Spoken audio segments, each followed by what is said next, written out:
It's the Sabbath. It's time to get us some truth, you know what I mean? I know the church say they do Sundays, but we the truth. We keep the Sabbath. You know what I mean? Check it. It's the Sabbath. And all I wanna do is get in the word tonight. That's right. After I get through praying. And I know everything's gonna be alright. It's the best day of the week when I'm chilling with you.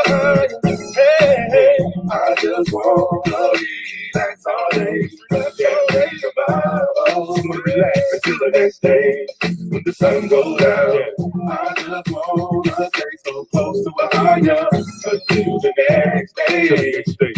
When the sun goes down, hey, it's the Sabbath. It's time out for all the work the Most High ain't having it. Most High ain't having it.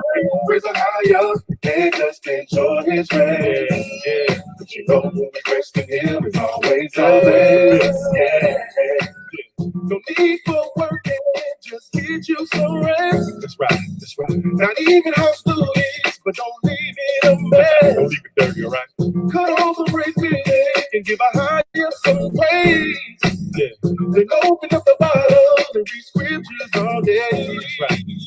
I just wanna relax all day. Relax with the Bible. Just wanna relax till the next day. When the sun goes down, I just wanna stay so close to a higher until the next day. When the sun goes down, hey, it's the Sabbath. It's time out for all the work the Most High ain't having it.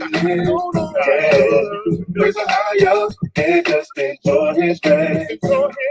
You know when we rest in Him, it's always the best. This is for Israel, you know what I mean? Where my Bible at? I pray that you can hear this song, Zion. Word right now. Yeah. I just want to dance for the Most High right now. You made enough money for me. Come rest in the Most High. Yeah. You did that. Ooh, yeah. I get the Most High to praise. Thank you. The work the Most High ain't having it. Yeah.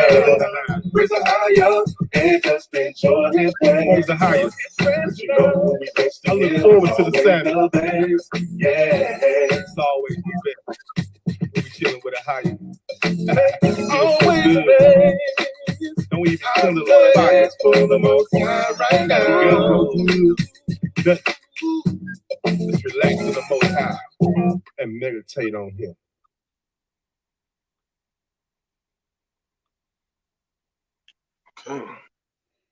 Shabbat Shalom, Zion. I pray that you enjoyed that Shabbat song. So I want to wish everybody in Shabbat Shalom, Zion. So let's go ahead and start giving praises to the Most High. There is none like the Most High in the heavens, beneath, or above. All praises and glory to our Elohim. Hallelujah. So I pray that everybody is having a blessed Shabbat. I know it's probably early for some, late for others, but bear with us, Zion, because we have a lot to cover. And I want to go ahead and just introduce myself. You all know who I am. I am Daniel Ben Yehuda. Brother Eitan, go ahead and introduce yourself. Shabbat Shalom, Israel. Brother Eitan here, the North Gate. All right. Hope y'all brothers and sisters are having a wonderful Sabbath so far. Absolutely. So brothers and sisters, please make sure you have something to write with, because this is going to be very in-depth. Just pray that you just really bear with us while we get going here. So I'm just going to do a little outline and just kind of show you what we're going to be going over. So we're going to be, of course, this lesson is going to be on the validity of MAMZERs, mixed children. So we're going to be getting into a definition of a MAMZER. For those of you who are new, we're going to talk about what a MAMZER is. We're going to talk about the warning against MAMZERs according to the law. And we're going to talk about that annihilation of the abominable man-made 12-tribe chart. And we're going to talk about why integration is the biggest stumbling block to our people. So that's what we're going to get into. God. Now, Today, Israel, we want to make sure that you all realize that, we're not here trying to cause confusion, and we're not here to try to cause contention with anyone. We do understand that this is a sensitive topic because our people have been destroyed and we have been doing things that are unknowingly wicked. And this is not an attempt to rebuke or just to put down anyone. This is just straight Bible facts of what the Bible says. That's all. We don't have anything against like camps. We just have a problem against their doctrines. All right. We don't have any problems against camps. We have problems against their doctrine. Yeah, very well said, brother. And again, this is the word of the Most High, and this is what we're commanded to do. Follow the word of the Most High, whether we like it or not. Zion, truth is truth. So, with that being said, let's go ahead and turn your Bibles to Proverbs chapter 3 and verse 5, because what we want to do is just establish a really good foundation on what not to do. And Proverbs chapter 3 and verse 5. I'll give you time to go ahead and turn there. That's Proverbs chapter 3 and verse 5. Yeah. And it says, trust in El Yahuwah with all your heart and lean not unto your own understanding. Why is that so important? Because when you look at our people, Christianity has done a horrific job on our people and brainwashing them. And, when you look into these churches, most of the people don't even bring their Bibles. The pastor will say a couple of words and give his own opinions, and then that's it. Everybody goes home not knowing anything.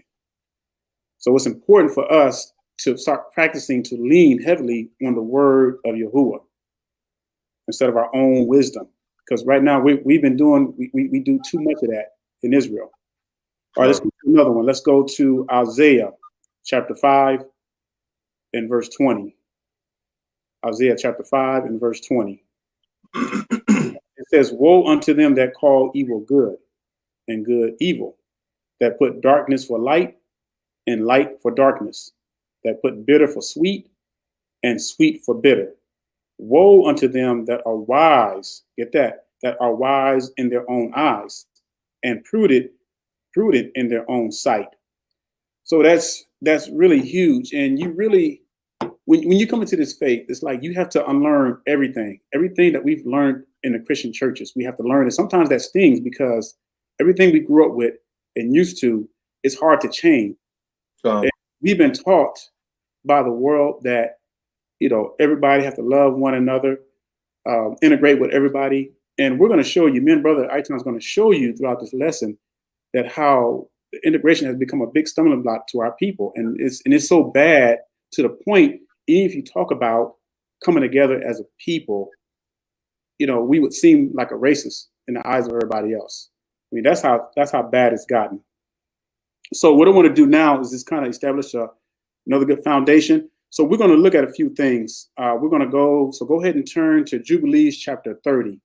Because what we want to establish here is we want to show you that the Most High was not planned when it came to mixing. And even before the law, no mixing was already established. I mean, it was a no-brainer. So go ahead and go to the book of Jubilees, chapter 30. And I want to show you something.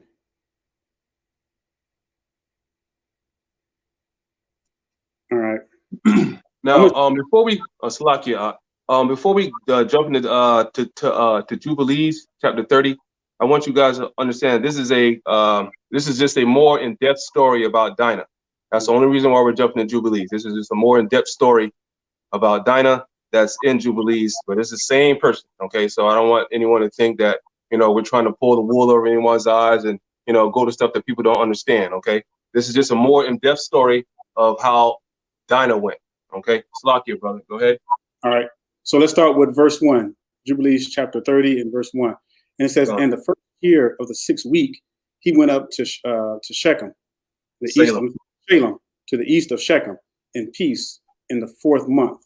And there carried off Dinah, the daughter of Yaakov, into the house of Shechem, the son of Kamar, and Shivi, the prince of the land.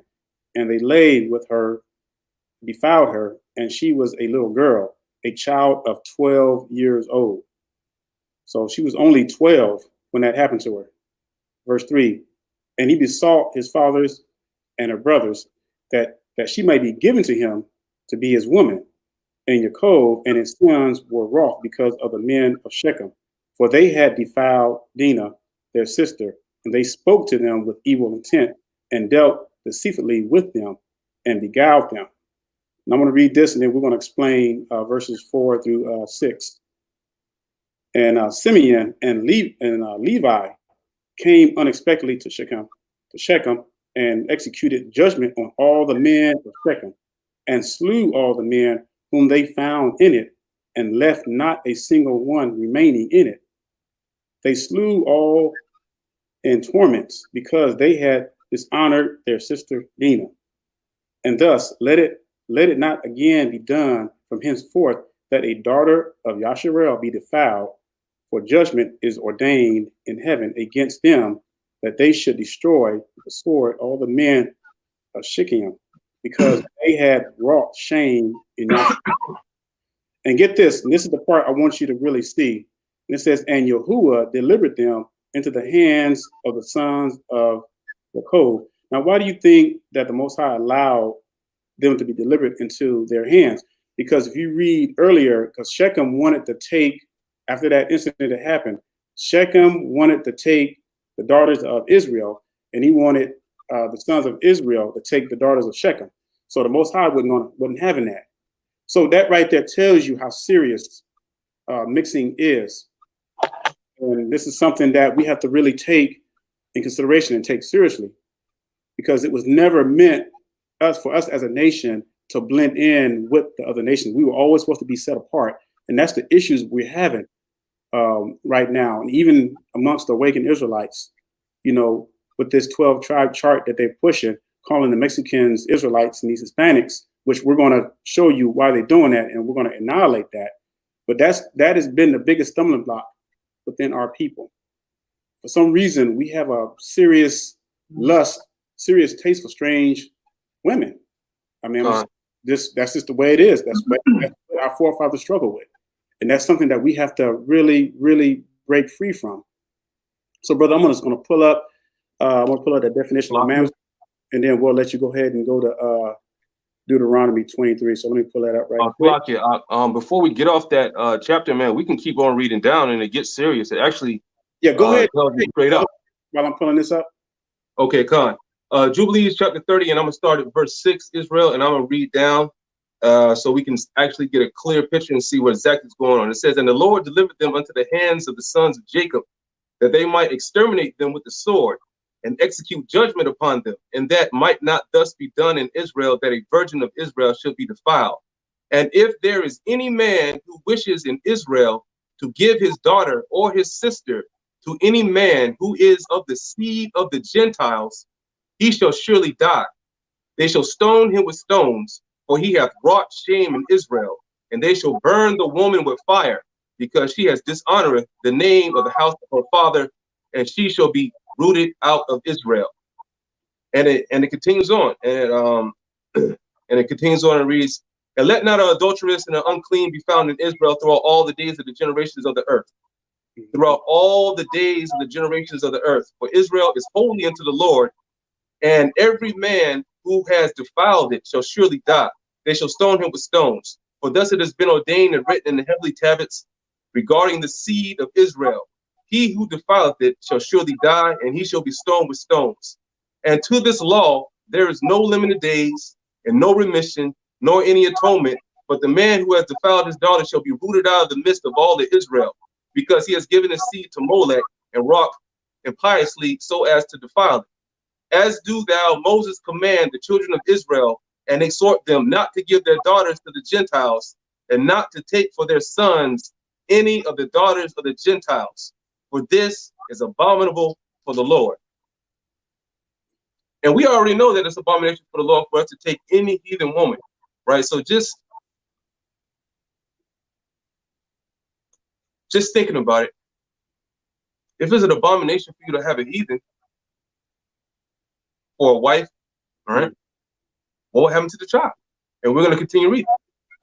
You said you wanted me to go to Deuteronomy 23? Yeah, before you go there, So we got to understand too. So we're gonna address some things towards the end of the lesson, because see, there were some cases where our forefathers did mix, but we're gonna talk about those consequences, because mixing with other heathen nations comes with consequences. That's something you have to realize.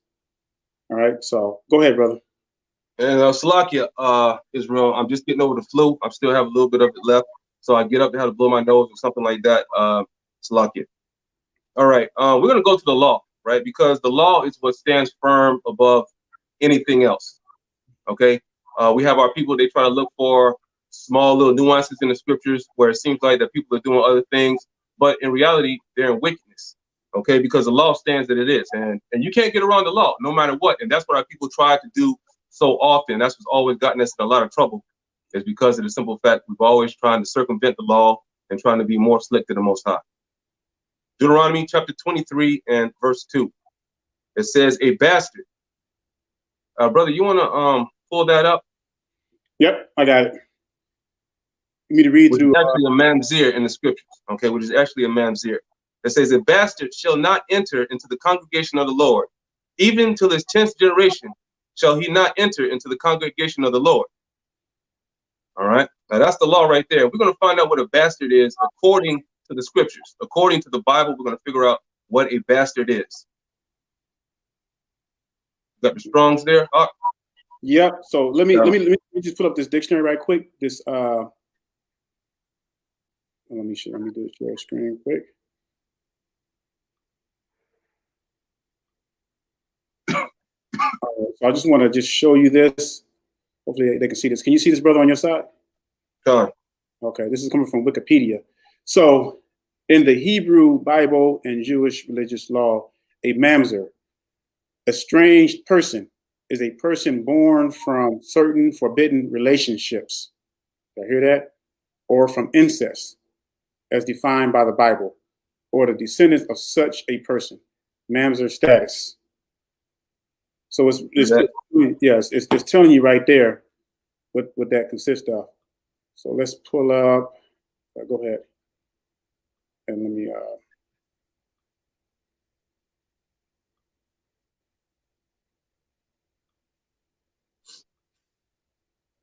Let's get the blue letter Bible. All right, what you want to pull up here? Yeah, you can go there too, and just put up, just type in bastard, and it'll come up.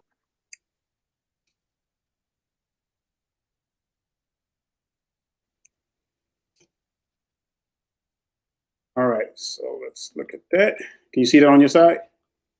Israel, can y'all see that? Can I get a yes on the comment board if y'all can see that? All right, so good. So what did we just read when we put up the Wikipedia? So bastard, child of incest, illegitimate child. What does illegitimate means? Bastard, mixed population. Go all the way down to the Strong's definition. Born of a Jewish father and a heathen mother, or vice versa. Okay. That's a mamzer. Yep. And then I'm gonna read this one right here.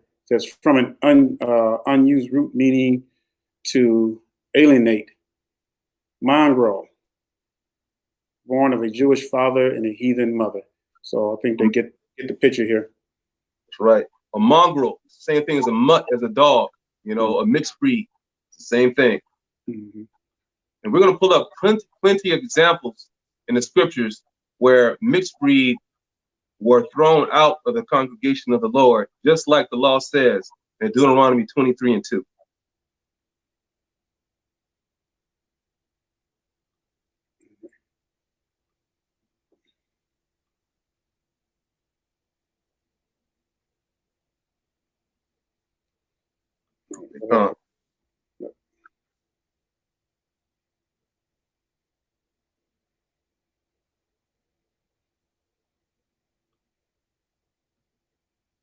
Okay.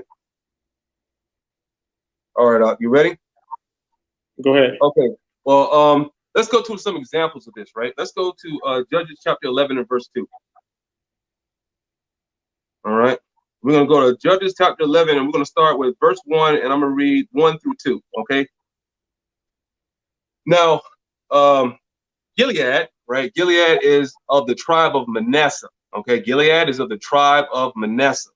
And it says, now Jephthah of the Gileadite was a mighty man of valor, and he was the son of a harlot. And Gilead begat Jephthah. Verse 2.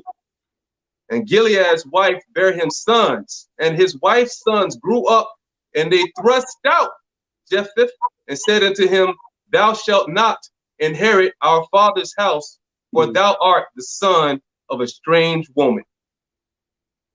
Again, that's the law right there. Deuteronomy 23:2. A bastard shall not be included in the congregation of the Lord. Let's go to another one. All right. Let's go to Ezra. Let's go to first Ezra.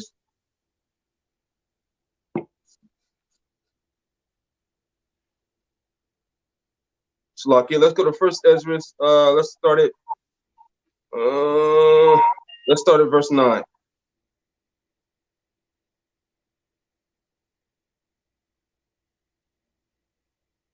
Are you read that? Yeah, Khan. First Ezra, chapter 9 and verse 9. Khan. Okay, so it says, verse 9, and do his will, and separate yourselves from the heathen of the land, and from the strange woman. Then cried the whole multitude, and said with a loud voice, like as thou hast spoken, so will we do. Verse 11. Right. Let me stop. Well, says, Slaki, I want you to stop right there. Now, okay. Israel, if you got your Bibles open, right, I want you to scan down, and you'll see that it talks about all the people who had sons and daughters that were mixed among the nations, right here, right? And then so at 36, we're going to see, right, we're going to see that the law of Deuteronomy 23:2 upholds. And it says, all these that has taken strange wives have put them away with their children. Now, this is also a precept in Ezra, because Ezra and Ezra is the same thing. It's just more testaments here in the Apocrypha. But it's the exact same thing. This is exactly the law. Now, we have people that were sinning in the beginning, and they were doing things that they shouldn't be. You know, like Solomon, like King Solomon. He had an Ammonite's wife. You know, he had a wife, and she was an Ammonite. And they had, I think it was Jeroboam or Rehoboam. And you know, he was wicked. He was wicked as hell because he was he was a half-breed. There was nothing in the scriptures that said that he was ordained to sit on the throne. But the kingdom broke just right after that. And then, as a matter of fact, it even talks about it in Ezra, how it says that the rulers from King Solomon and his 1,000 wives and his 300 concubines, which were heathens, how he went off. You know, so it goes off and it says that the great rulers of the land, we were we were mixed with this sin from the very beginning. Let me pull that up for you. Yeah.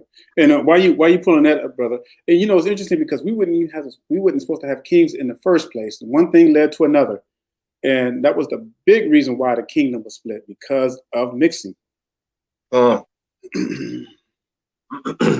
ahead, brother. Expound on that some. So when that happened, when the kings, it's like the Most High had a grand design, because it was like a fail safe. He says, okay, if you guys are going to mix, and I told you not to, then I'm going to split the kingdom up, and I'm going to shut it down. And we've been split ever since. You know, fast forward today, you look at us now. Who's the only race of people on this earth that are constantly mixing with other nations? It is us. You don't see it with the other nations. Hey, brother, before you go to the scripture, I just want to go to Judges right quick and show them how because they refused to drive the Canaanites out, they would constantly be a thorn in their sides, and that's where all this stuff started to happen. So just hold your finger there. We'll come back to that. Go to Judges chapter 1. Everybody, you got your Bibles? You should have your Bibles. So I'm going to go there now. All right, Judges chapter 1. Let's look at a few things. Israel, we'll answer questions in the chat, but we're going to wait until the end of the lesson to make sure we have all the precepts, because we don't want to go down any empty rabbit holes. Okay. Yeah. All right. So we'll answer your questions at the end. You know, we'll sit there and we'll pick some questions out of the chat boxes at the very end and give you guys a chance to ask questions. Okay. And also, we want to make sure because we can't see we can't see all the comments and catch all the comments, but we just ask you to be respectful to one another. We are grown adults here. And if we do see you, if we see anybody calling somebody out their name, you know, we'll delete you. So just be aware of that. So Judges chapter 1, and let's start with verse 21.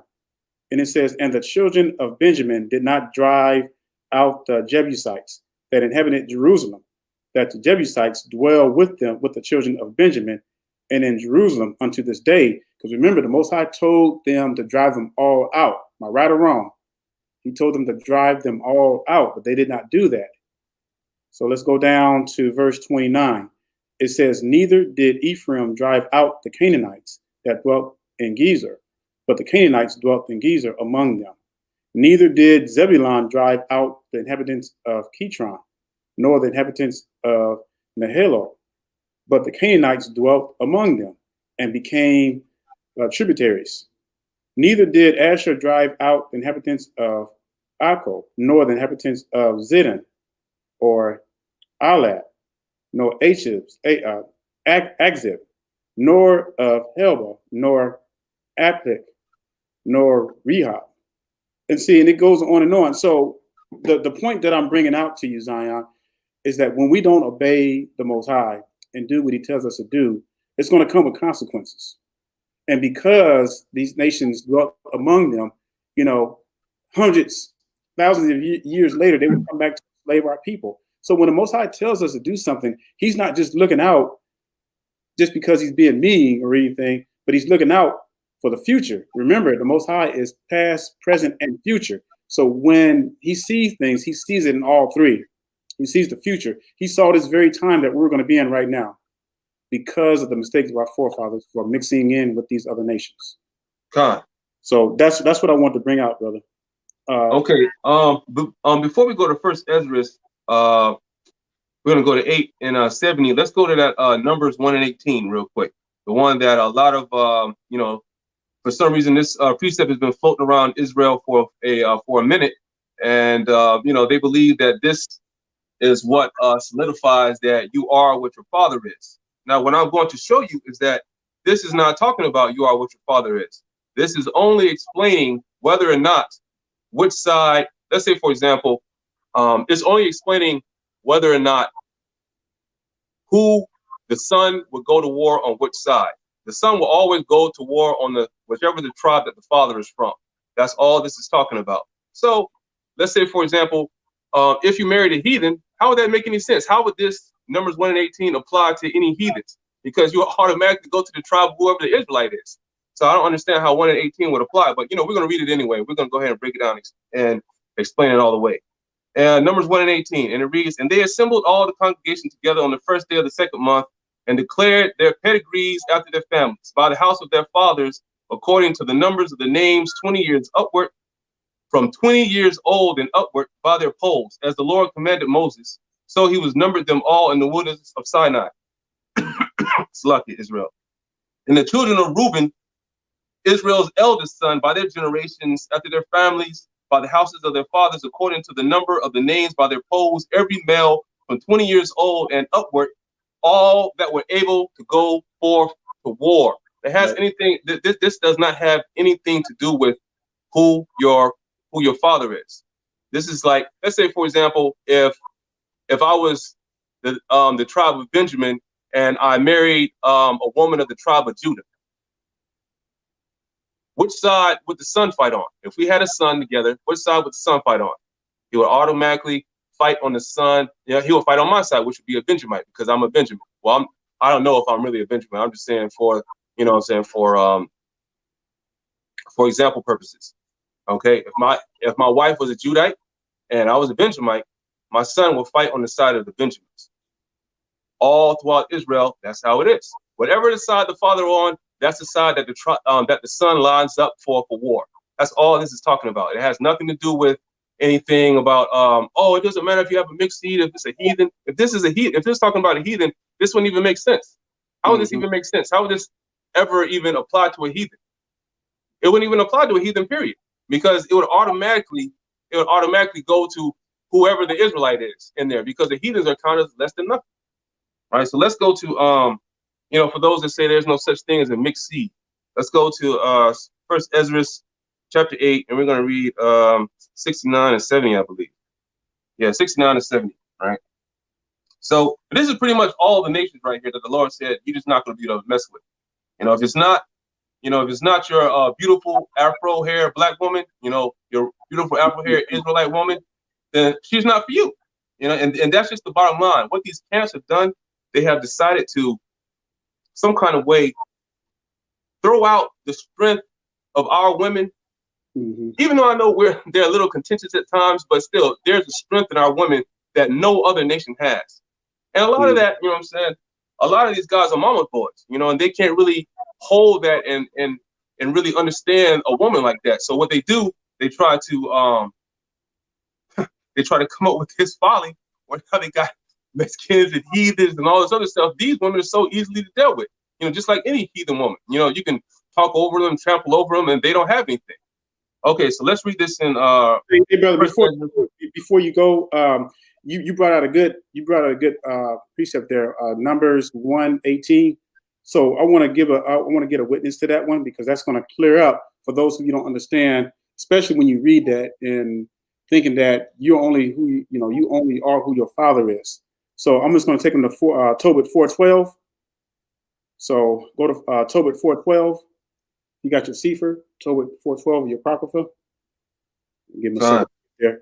Tobit 4:12, because this is going to hit hard to what you just brought out too in Numbers 1:18.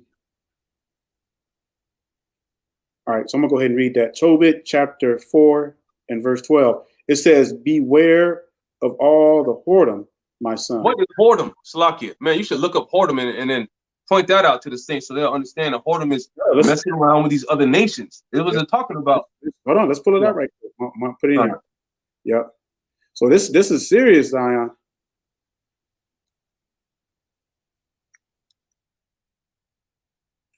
Just bear with us. Alrighty. Matter of fact, man, you can pull it up and you can pull it up right here. Let me get the screen share on. Oh, right there. Bam. All right. You see it? All right. So let's look up whoredom. Again, Zion, just bear with us, because we do this on a daily basis. We study. We like to be very thorough. So this is going to be H 2181. That's it.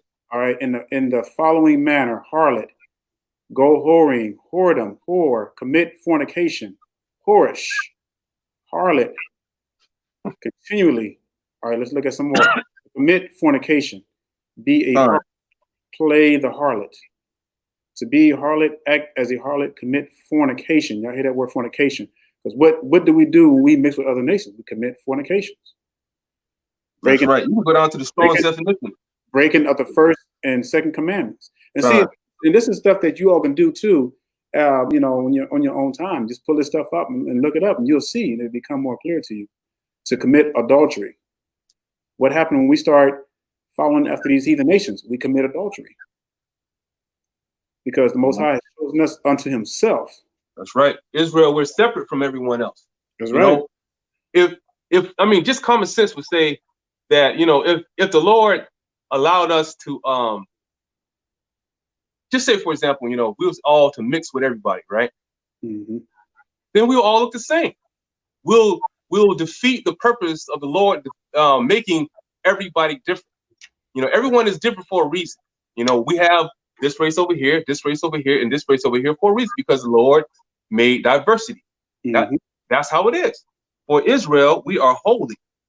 We're holy unto the people, and you look up in the scriptures and you'll see that we're not supposed to be going off. Back in the day, it was even a law for us not to even congregate or be around any heathen. You say, it said, don't you know that it's against the law for a Jew to keep company with one that isn't one of us? And that's right. And that was, and that was back in the law from back in the day. So Tobit 4:12 reads, do you want to go ahead and read it out? Finish that. I'm gonna start from the beginning. And then after that, go ahead and just while we're doing that, go ahead and get Numbers 36:9. and then that'll be that one, and then you can get the first. All right, first line. So let me finish Tobit 4:12. It says, beware of all whoredom. So that should be established what that is. It says, my son, and chiefly take a woman of thy what? Of thy seed of your fathers. And here's the thing, here's the kicker. And take not a strange woman. And take not a strange woman. So it's not enough to say you are who your father is. Both the mother and the father must be Israelites. That's right. And you know, So, I'm going to throw this out there, brother, because the camps love to say that the reason why the northern tribes are Europeans or whitewashed now is because the Spaniards came over and raped, all the Israelites. That's what they're saying. That's what they're saying. So if that was the case, then that means if they strictly believe you are who your father is, then that would make them heathens, right?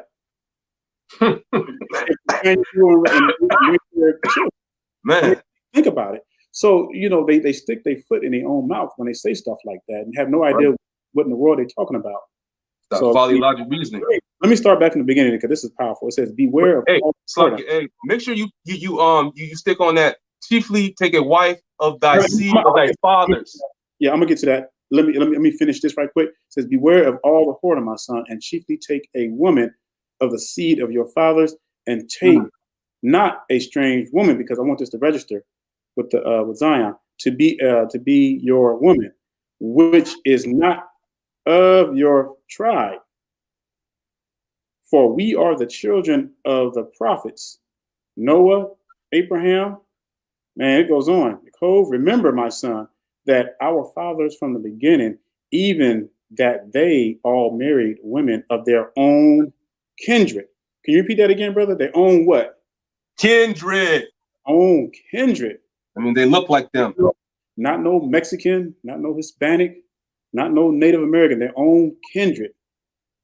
Yeah, so even if you are in the truth right now, and then you're a camp follower or whatever, and you believe that nonsense, and you see these brothers out here in these camps, they're marrying these Mexicans, that is, or any other, Cubans or whatever else nonsense that they have on that chart.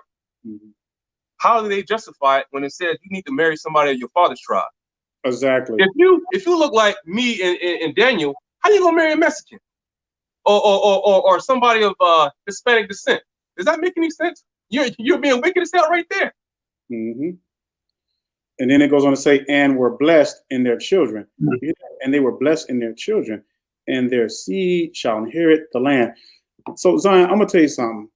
There is a reason why they are doing this by grand design, by trying to destroy our seed. Why do you think they push these interracial marriages, these commercials? And we're going to show you some clips towards the end. Like I said, we got a lot of stuff that we're going to show you, but there's no coincidence that they're focusing directly on us to try to whitewash us out or try to wipe us out through our seed. It's a big, big push. Hey, brothers, you got that Numbers 36:9? Yeah, Khan. Hey, but before I was going to go there, man, let me read Tobit 4:13. You know what I'm saying? Doesn't read the very next verse after it, because this is also a warning to our people about, choosing people that don't look like us. It says, now, therefore, my son, love thy brethren and despise not in thy heart thy brethren, the sons and daughters of thy people, and not taking a wife of them. For in pride is destruction and much trouble, and in lewdness is decay and great want, for lewdness is the mother of famine. That's exactly what we're going through right now with all this craftiness. That's powerful. And the scriptures is so clear. And I don't know why Israel can't get that in their head, and why they want to constantly go outside of their own kindred. I mean, it just blows my mind. So I grew up in the South, so that's something that was frowned upon even before I came into this truth. We just didn't do that. You stuck with your own kind. Not only that, man, look at all these Slucky, were you still talking there? No, I'm good. Yeah. Okay, I can hear you. Sorry about that. We also have to think about this, right? A lot of people look at all these millions of dollars that these heathens have been spending, right? Pushing this interracial agenda, Mhm. right? They know that their seed is dying out, right? Anything these heathens do you think it's going to be a benefit for us? I mean, like, what have they ever done that's benefited us, really? Nothing. Nothing. So if you think now they're trying to join their seed onto ours, do you think that they think, do you actually believe that we could just, that they're Israelites, that they all of a sudden, oh yeah, you know, I think that's a good idea. We're going to join our seed unto them so we can create more Israelites in the land so they can take over us. No. And that goes against the scriptures totally in the curses. A matter of fact, hold up, before I get that, man, let's go to the curses also, because then again, if you say that Native Americans and the Hispanics, along with us, you know what I'm saying, are all Israelites, that would no longer make us the minority, but we would be the majority. We would be the majority, and that goes against scripture. Let's go to Salakia. Let me pull up this curse real quick. And all right, Deuteronomy 28, and we're gonna get 62, and I'll read 63. And it reads, and ye shall be left few in number, whereas ye were as the stars of heaven for multitude, because thou wouldest not obey the voice of the Lord thy God. Verse 63. And it shall come to pass that as the Lord rejoices over you to do you good and to multiply you, so the Lord will rejoice over you to destroy you and bring you to naught. And ye shall have it, Salakia, and ye shall be plucked off the land, whether thou goest to possess it. Now, you know, they got Cubans on there. Cubans have Cuba. Mexicans have Mexico. You know, if we were to add all these folks in there together, we would not be a small people like the Bible says. The Bible says a remnant. It didn't say the majority of all Israel was still left out here. We got destroyed. The Lord is not going to be looking out for our people, and we still fail to follow the law, statutes, and commandments. As you see, we get shot down in the street like dogs. You know, so we don't have no love for no nation. Everybody thinks we're lazy as hell, even though we gave these folks a head start of 244 years. And these folks got the nerve. Oh, man, this stuff is. I know. Right, let's go to. See, we talk about this stuff every night, yo. This is what we do. You know, it's just plain ignorance and not understanding the scriptures to even think that someone that looks totally against us is going to be our brother. Not only that, what about genetic wise? I thought you said in Deuteronomy 7:6 that we're going to be above all nations upon the face of the earth. Yeah. All right. What's that song they sing in Christianity? That song called "Jesus Loves All the Little Children of the World," yellow, black, red, and white. Yeah. You know, we grew up believing that stuff, and it's like we was all singing it and everything. But that's what I'm talking about. We've been so destroyed, man, to the point where we have to, like I said earlier, we have to unlearn everything that we've learned, that we think we know. We have to unlearn it. Okay. Ooh. Now, all right, let's go. Let's go to First Ezra 8 and 69 and 70. Okay. Hey, don't forget that number 36:9 when you get a chance. Number 36:9. All right, hold on. Let me see. Tobit chapter 4 verse 12. Okay. Well, let's get that first then before we move on. Okay. Yeah. Numbers 36:9.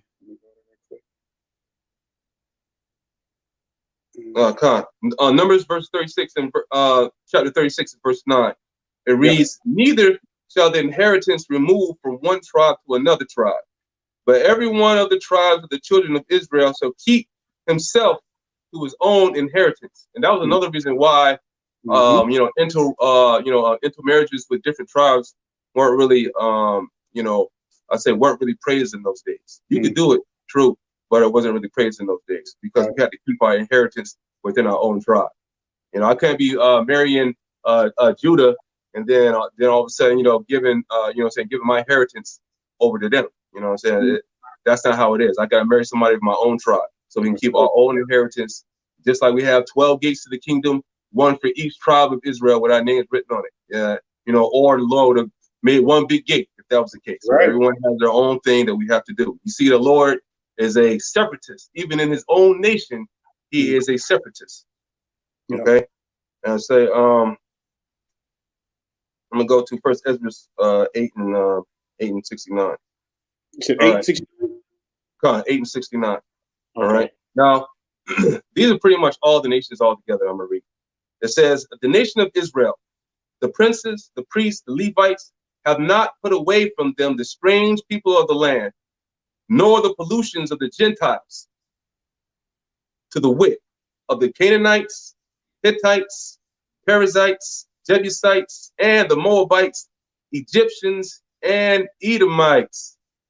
For both they and their sons have married their daughters, and the holy seed is mixed, so it's no longer pure. It's been mixed with the strange people of the land. And from the beginning of this matter, the rulers, like King Solomon's wicked behind, and the great men have been partakers of this iniquity, which is sin.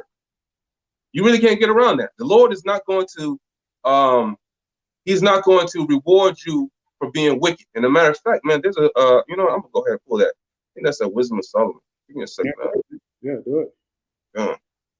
And then you know what? Let's go to that the one where you're talking about the 10 tribes, they went to Azareth and they had kept the commandments and all that other stuff, man. We're gonna go ahead and stick a dagger in that too, so we can bring out the correct understanding of that. They never went to Azareth. Azareth is in the future, by the way. There we go. Hey, brother, before you go to Azareth, there was one I want to bring out. Go ahead, brother, do your thing. Let me find it right quick. The Wisdom of Solomon. John, that's it. Wisdom of Solomon. But before we get to that chart, because I want to be able to pull that thing up. So go to the Wisdom of Solomon, chapter 4.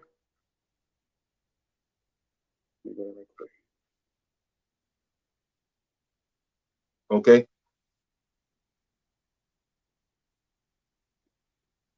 Yeah, you want to start at verse 6? Yeah, I'm gonna start with verse 5.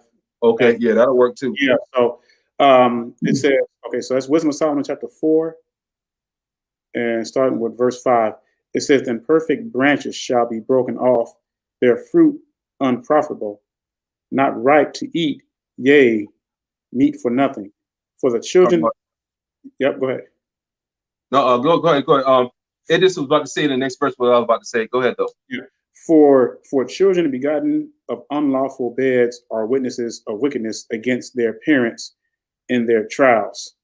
That's serious, because man, as our brothers and sisters are waking up to this truth. So let me give an example. Let's say you have I've had people ask me, they were like, well, I'm a Hebrew brother. Before I came into the truth, I was married to a European wife or heathen wife, and I had kids by them, but I didn't know it at the time.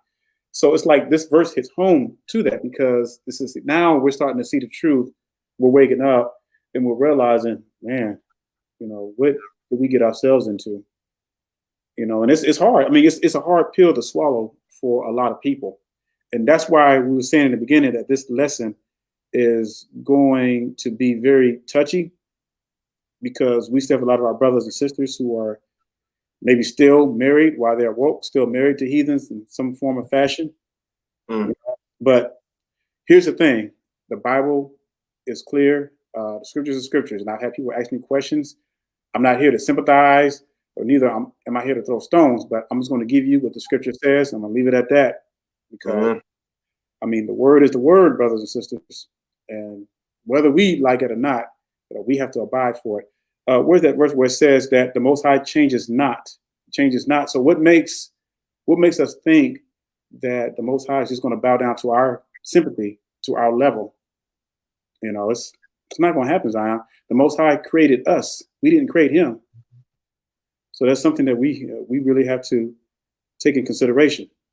You know what? You should have started in verse 3. You want me to read verse 3? And then it says, but the multiplying brood of the ungodly shall not thrive, nor take deep rooting from bastard slips. Right? Nor lay any fast foundation. For though they flourish in branches for a time, yet standing not last, they shall be shaken with the wind, and through the force of the winds they shall be rooted out. That's clear as you get right there. That's as clear as you can get. So I'm gonna tell you something, brother. If we wanted to, we can end right now, because we showed you enough witnesses and precepts to show you that mixing is strictly forbidden amongst the other nations. Yeah. I mean, and we're not even halfway through this because we have a lot to cover still on this. So, and let me get. Did you want to go to? Did you want to? Because I'm going to pull up that picture on a chart in a minute, but I want to give some more of these. Give a couple more witnesses here. So give me a second. All right, come on, we'll do that. Yeah, because as the brother, as we are establishing the law, what it says about mixing, we want to make sure that we cover all the grounds so that you all have what you need.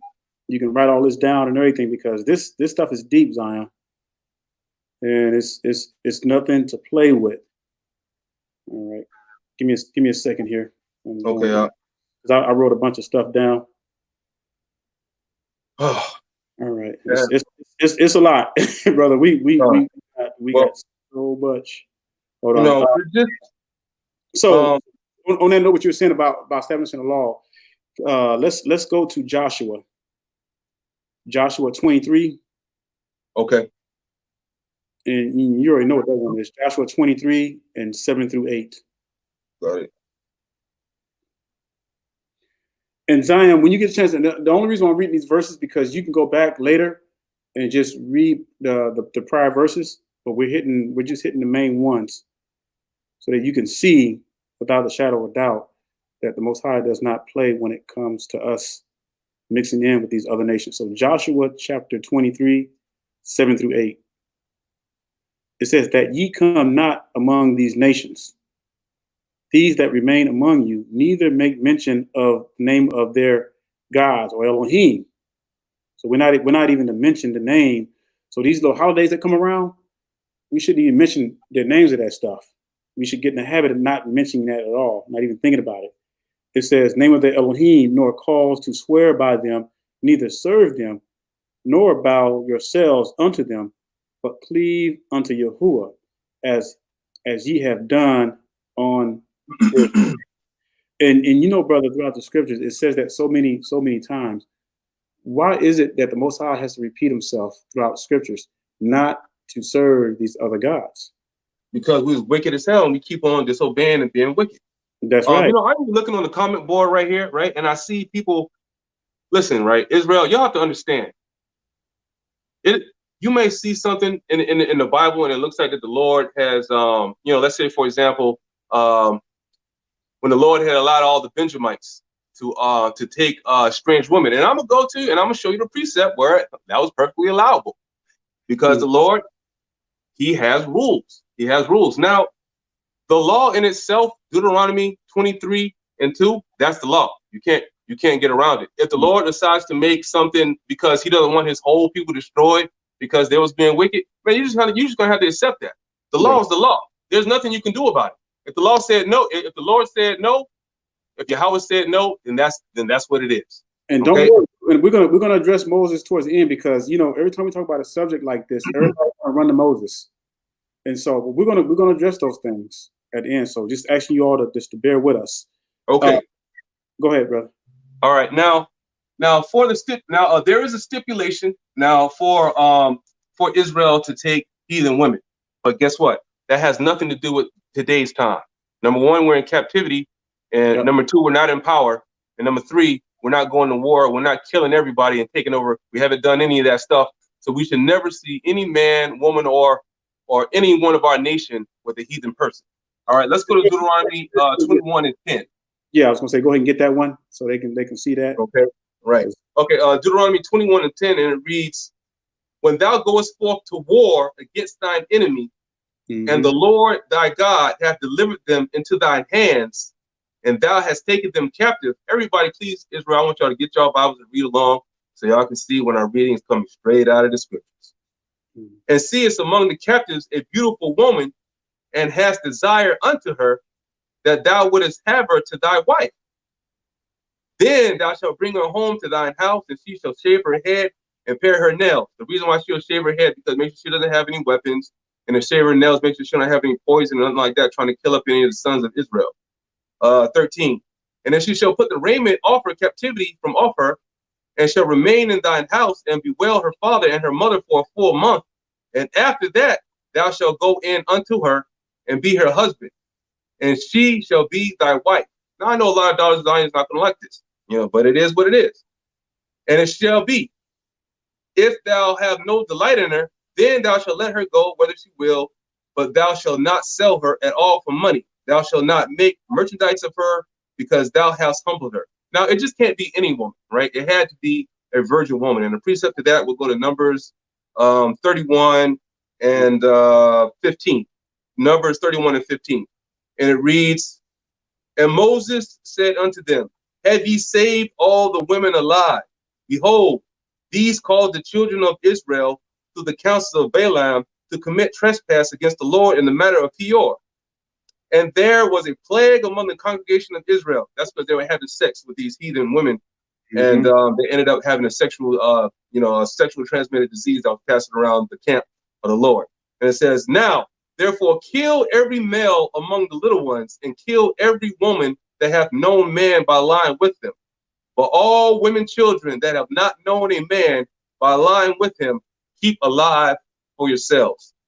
Now, these are difficult scriptures to hear. These are difficult scriptures for Israel to hear, but it is what it is. Okay. Now, these are the only time period that you are allowed to have a heathen woman. Nowadays, I shouldn't see no one with a heathen woman. Yeah. Do we have anybody in captivity right now? Absolutely not. We in captivity right now. We're in captivity. And so you got to understand too, back then, everything was different back then.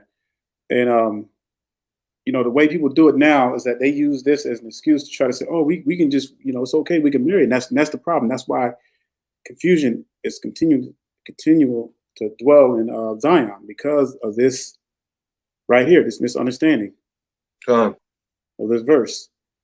So let's go to that 10 tribes mess. Okay, I just want to bring out a few more before we go there. Okay, come. Yeah, because there was some that we haven't covered yet. So let's go to. Wait, Slakia. Yeah, let's go to Deuteronomy chapter 7. Deuteronomy 7 and verse 2. Pull that up right now.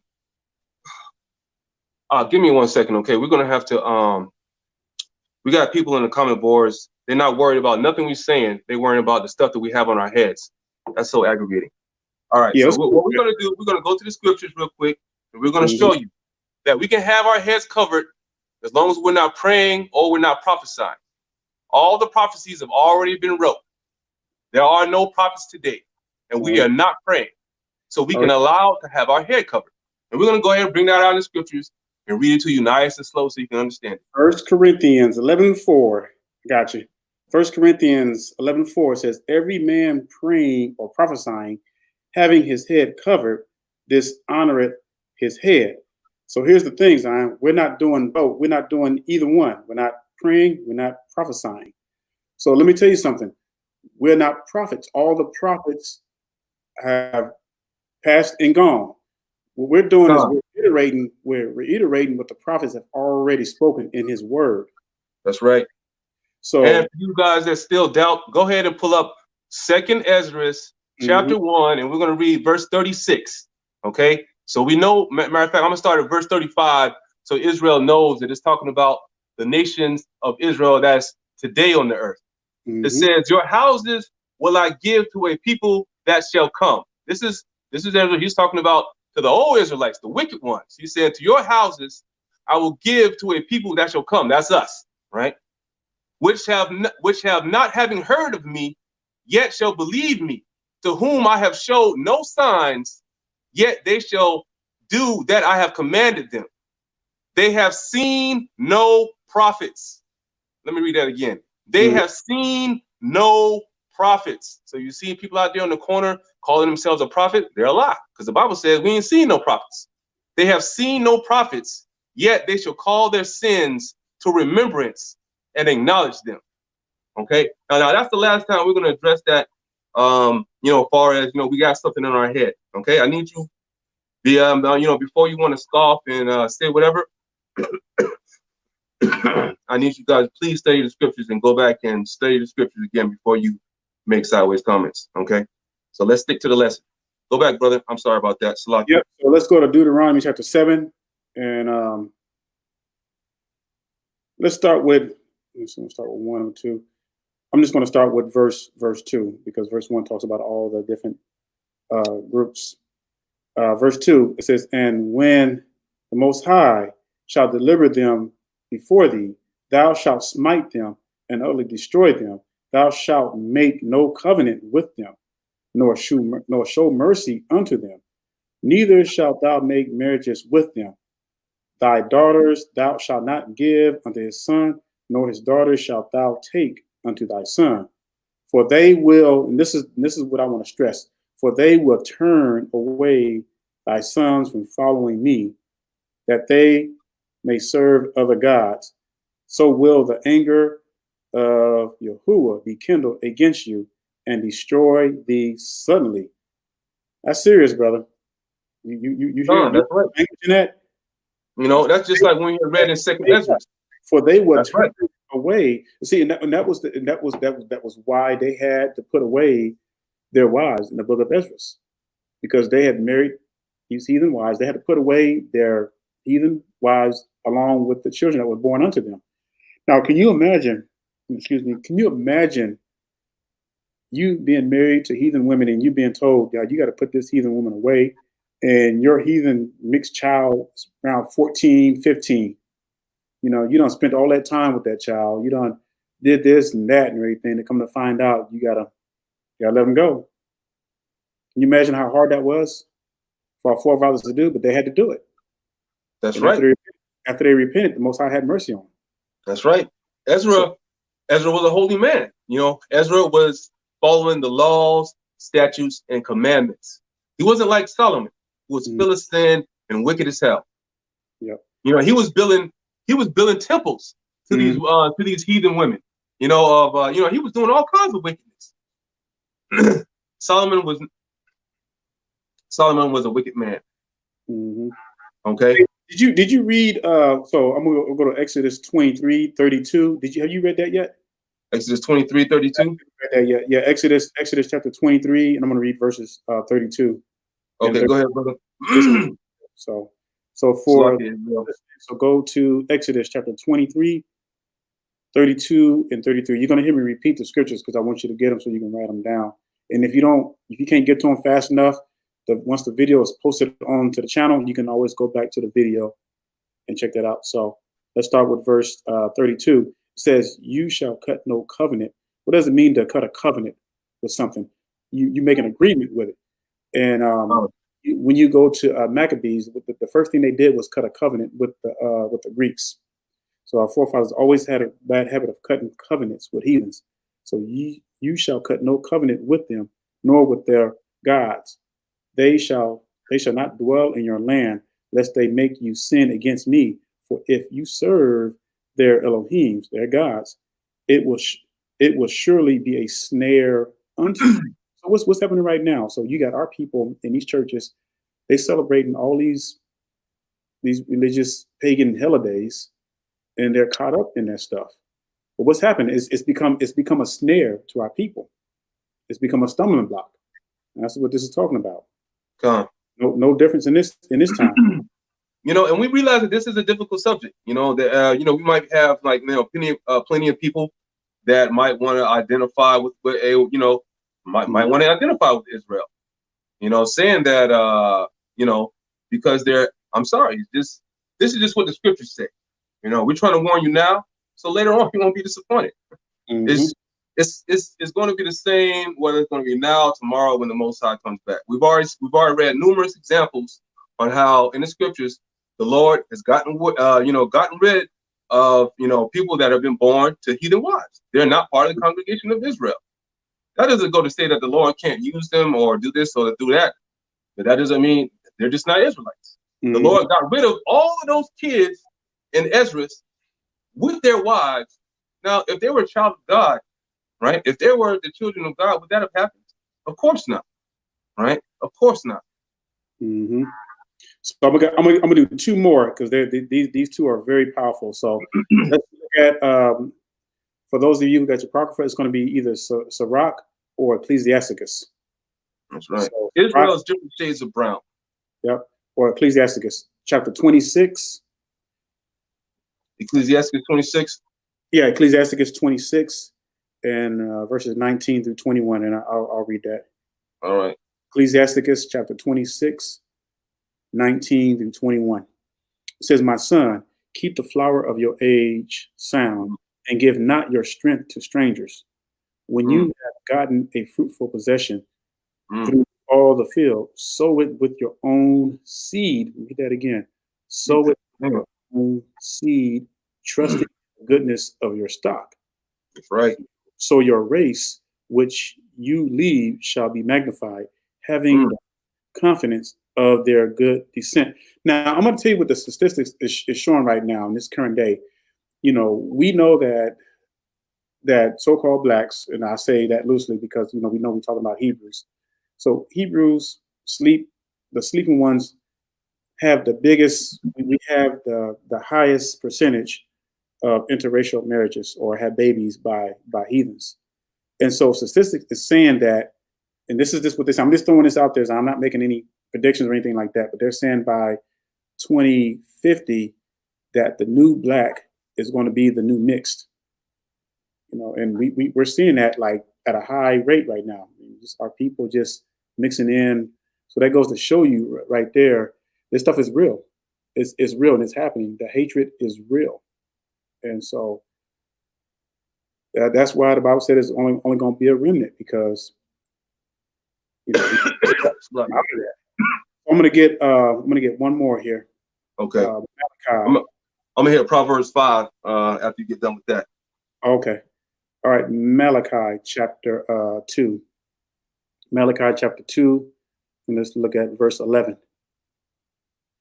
It says, Yehuda has dwelt treacherously, and an abomination is committed in Yasharel and in Yasharaim.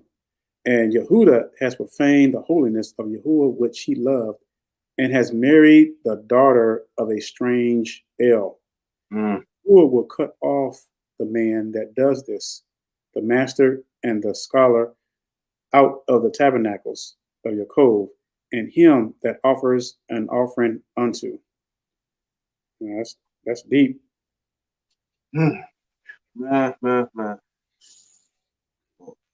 Okay. Now, you can read all the Proverbs, Israel. You can read all of Proverbs 5. It's telling you just pretty much just to stay away from these heathen women. But I'm gonna start at chapter 5, and I'm gonna start at verse 15. Okay. It says, "Drink waters out of thy own cistern, and running waters out of thine own well. Let thy fountains be dispersed abroad, and rivers of waters in the streets. Let them be only thine own, and not strangers with thee. Let thy fountain be blessed, and rejoice with the wife of thy youth. And let her be as thy loving hind and pleasant roe. Let her breast satisfy thee at all times, and be thou ravished always with her love. And why would thou, my son, be ravished with a strange woman, and embrace the bosom of a stranger? For the ways of man are before the eyes of the Lord, and he pondereth all his goings. His own iniquities shall take the wicked himself, and he shall be holden with the cords of his sins." You heard that? He shall be holden with the cords of his sins, and he shall die without instruction, and in the greatness of his folly he shall go astray. Right? You got to ask yourself a question, Zion. You think that the Lord is going to reward you, right, with a child of God when you've been fornicating in your wickedness? Really? I mean, like, does that make any sense at all? You have fornicated with an unclean nation, which is the equivalent to a swine or a pig or something that's, treacherously unclean to us, right? And then you have made a baby, which is a MAMZER or a mutt or a mongrel, and now you think that he's going to get the kingdom. Does that make sense? Nope. That's insane. But yet, this is what these people are teaching. A matter of fact, you won't even, if that's the case, if you are what your father is, and I can go out and then you can have all these mixed babies, then then why do we need a Israelite woman for? What do we need the so-called black woman? Why do we need her? Exactly. What purpose does she? What purpose does she hold if the Israelite man's seed is so strong, and that I can go out and I can have fornication with any of these other heathens, and all of a sudden I can make up a whole new Israelite nation. Then that means the Lord has given the Israelite man the power to go off and to create his own nation. Like I can go off and I can mess with a whole bunch of Moabites. Me and a bunch of brothers. Come on, y'all. Let's go out and let's mess with a whole bunch of Moabites and let's create us a whole new people. Exactly. And the Lord is not. The Lord is. Man, that's a very good point you bring up. The logic of that is just so, man. I mean, whew. Yeah, they believe that. Then what's the purpose of the daughters of Zion? Then, if we can just go out and have babies by all the heathens, then you see what I'm saying? And this is why this thing is hurting us so much. And remember, we read in October 4:12, strictly forbids that. That's right. Both. But let's go back to the law, right? The law in itself is Deuteronomy 23:2. No matter what you try to say, maybe you try to go off and you say that this person is this, or that is that, or that is that. I bet you $100 you can't, you're not supposed to, you can't bet. But I'm telling you that you can't find it in the scriptures where the Lord has ordained it. You can't see in the scriptures anywhere where the Lord has ordained it or made it so, and he said, okay, you go ahead and you can take that heathen woman and that's okay with me. The Lord has never said that. That's right. And brother, while you going on, I'm going to go ahead and pull up this. I'm going to go ahead and pull up this chart.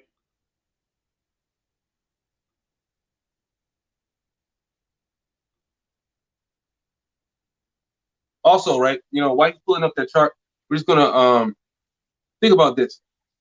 It said Deuteronomy 7:6. We are above all nations that are upon the face of the earth, right? If we're going to be above all nations that are upon the face of the earth, as we see today, who's the smartest? Who's the greatest?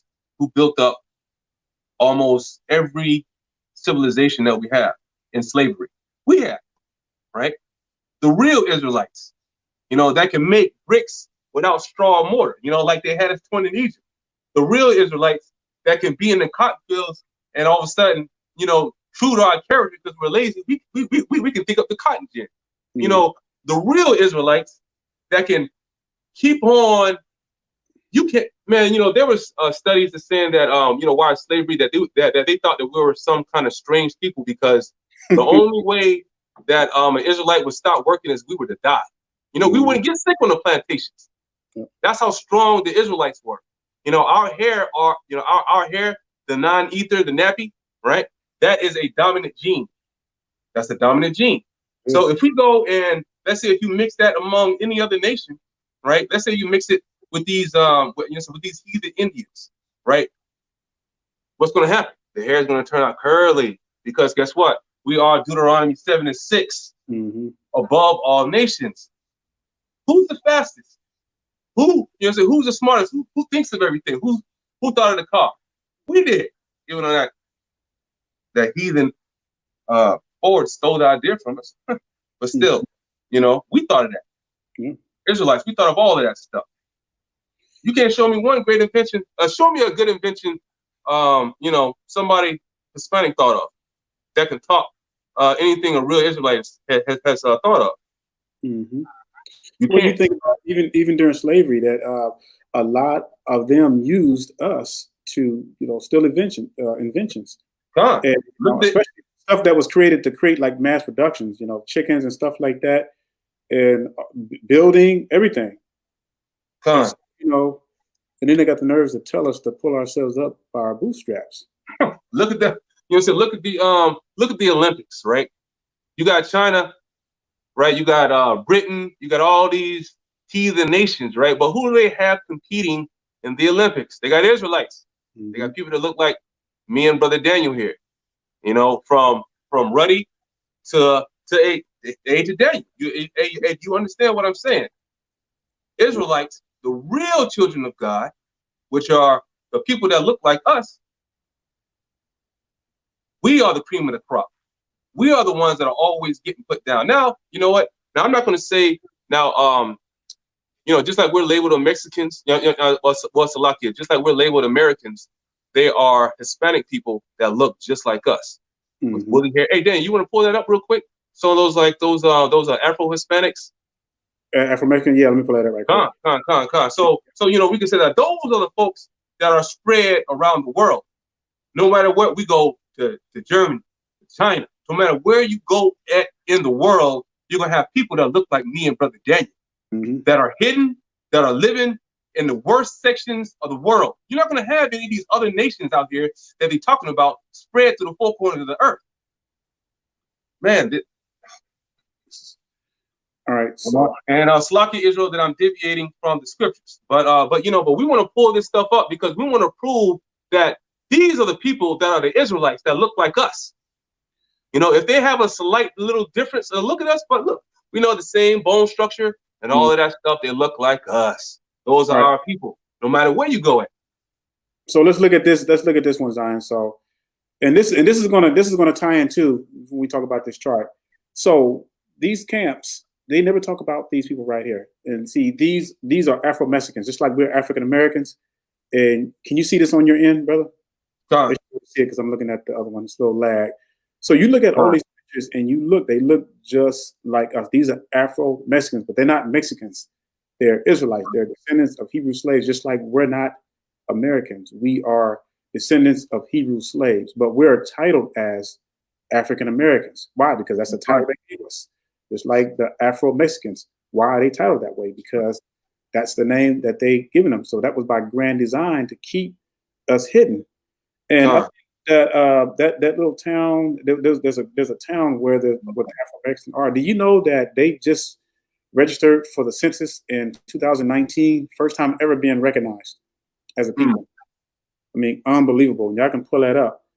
And let's look up some more. I'm going to pull up.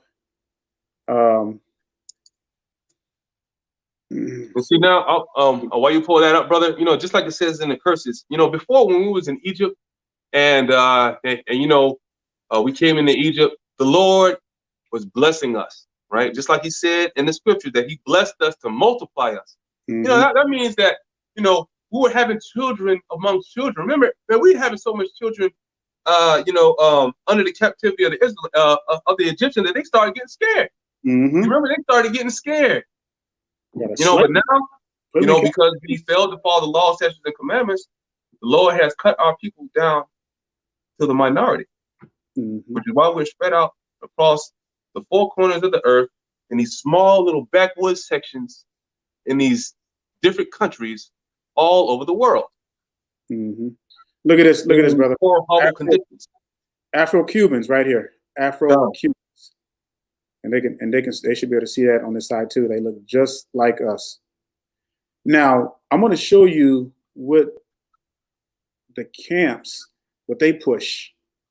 But before I get in, I want to share something. Are you all familiar with the group? They were part of the One West. They're called FOPE. Matter of fact, let me pull them up right quick because you gotta brother. Because I'm gonna have to get my hats off to these brothers because they were part of the One West camp. They broke away, and they teach now that all the tribes are black. But let me just share this with you right quick so you can see it because I had to commend those brothers. It blew my mind. It blew my mind. And like I said, I have to give my hats off to these brothers. So the name of them, they call themselves FOPE Israelite School. They've been teaching for a good while, for a pretty long time. And the lead elder there, they broke away from the One West. They were part of the One West. They broke away from the One West. It takes a lot. Like I said, I have to get my hats off to these brothers because it takes a lot all praises to admit that at one time you knew what you were teaching was wrong, to come out and say, wow, we repent and now we on the right track. So now they're teaching that all the tribes are black, and prayerfully maybe they can reach the other One West camps for the fact that they came out of One West. So, make sure you go to their site, go to their page, give these brothers your support. Because you know, and I feel it, you know, and I don't know if IUIC will ever come around. We have to pray that they'll come around. But here's the thing: if they can come to that truth and get rid of those heathens and deny that false, wicked European chart, all the other stuff can be worked out, Zion. All the little other doctrines can be worked out. We love our brothers. This is the biggest stumbling block right here. This fake chart. And let me pull up and let me show you what they got here. So when we talk about Afro-Mexicans and Afro-Cubans, that's what they're not talking about that. They're talking about these people right here.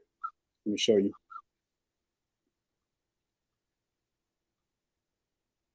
So when you're dealing with that chart, they will admit that the first three, they will admit that Judah, Benjamin, and Levi, they will admit that they're Negroes. But then when it comes to the rest of the 10 tribes, they believe or they teach that the 10 tribes are racially mixed in with the people, which is totally against scripture. And everything that we've read, that's a lie. That is a lie. So that chart came out of a man's dream. And it was just adopted, just like Christianity is so popular, you know. And that chart, it actually is a graven image. Wait, don't you got the It's a graven image. Now, why did I call it a graven image? Because what they have done is they've taken that chart and they've added other nations outside of Israel into it. That's why it's a graven image. Don't you got a clip of them boys admitting that chart was fake? Yep, I sure do. Let me pull it up. Go ahead and pull that up real quick. Yeah. So Zion, so what I'm going to do now is I'm going to show you a clip of one of the one West camp leaders, and he had talked with Leroy Bibbins, what they call him, Our Bibbins, and he said that Our Bibbins admitted that chart was wrong. So, but this is going to be a shorter clip of it. I'm going to leave the full clip in the description box once the video loads up onto the page. So let me go ahead and pull this up right quick. All right. Let me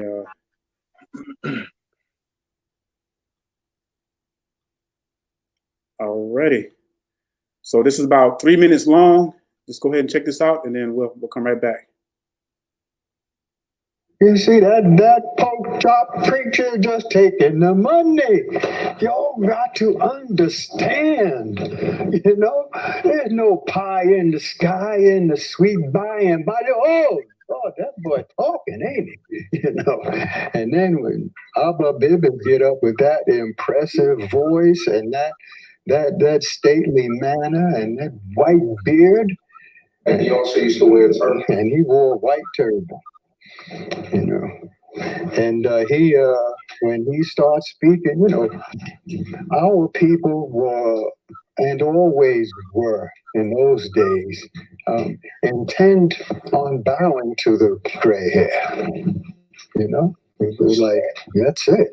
You know, they said we're now going to hear from our elder and our teacher, and he stand up there and he start talking and say, and I can prove it with that book you got right there in your hand. You know, and anyway, that was a great experience. I went up there a couple times. One time we were over there and they had the charts up, and they had the charts that said if you're Jamaican, you come from this tribe, and if you're from Barbados, it's that tribe, and read the book, said, hey, come on, Pop. What is, you know that ain't right. He said, of course, Danny, I know that's not right. He said, but that's the hook. That's how we get them into place, and we wire them up towards truth. And they had the charts up, and they had the charts that said if you're Jamaican, you come from this tribe, and if you're from Barbados, it's that tribe, and read the book, said, hey, come on, Pop. What is, you know that ain't right. He said, of course, Danny, I know that's not right. He said, but that's the hook. That's how we get them into place. Then we wire them up towards truth. Well, you know, years later, after he passed away, and his sons and all of them, they either died or moved away. So they admit that chart was wrong. That's right. you know, some of you might not have seen that clip, but that is real. Like I said, I'm gonna leave the full version in the description box. Now, I want to show y'all something, brothers and sisters. I'm gonna pull up this chart right quick, and I'm gonna read something from Genesis, because I'm gonna show you how idiotic this stuff is.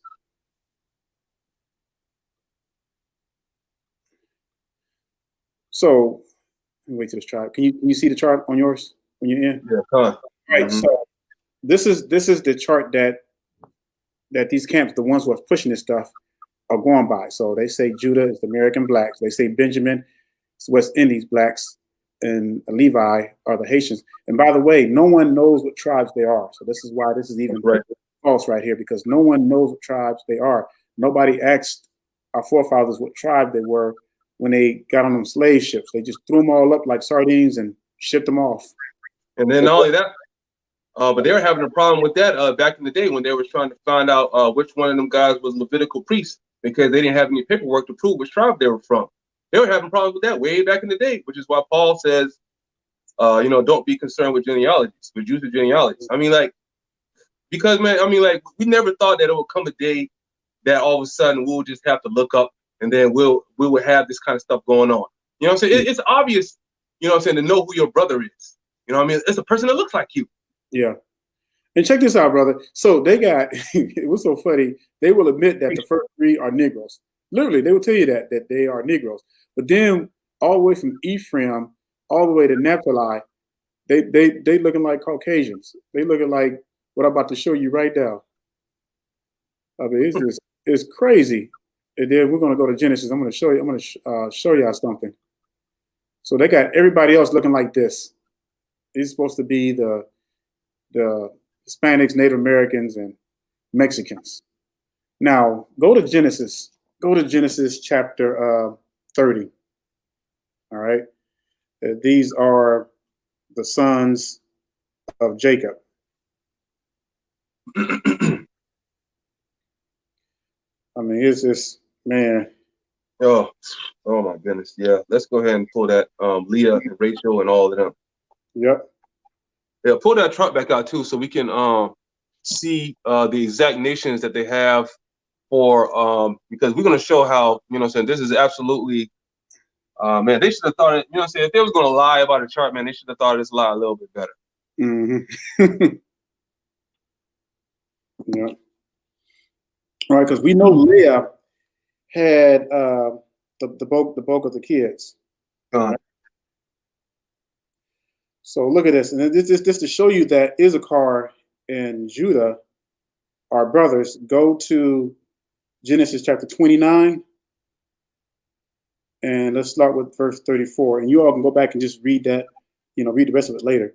But I just want to show you this point that Judah and Issachar have the same mother and father. All right. It says, and she conceived again, it's verse 34, 29 and verse 34.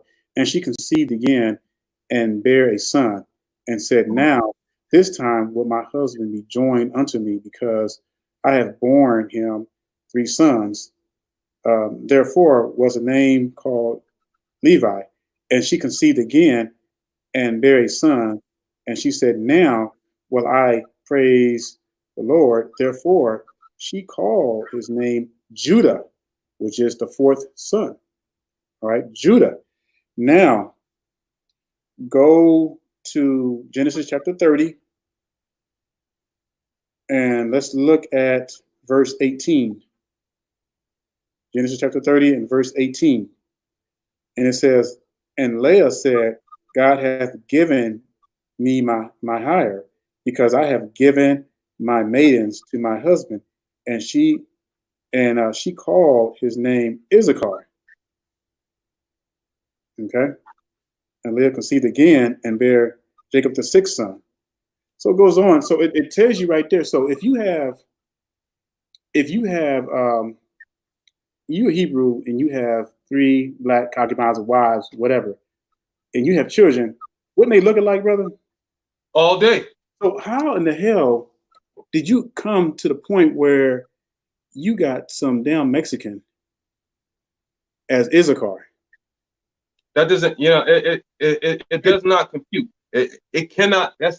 That's stuff. I'm gonna show you something else. Can you Man, get that's insane. 9:7 right quick? Get Amos 9:7. It's just Hey, you know what? Not only that, brother. That's so.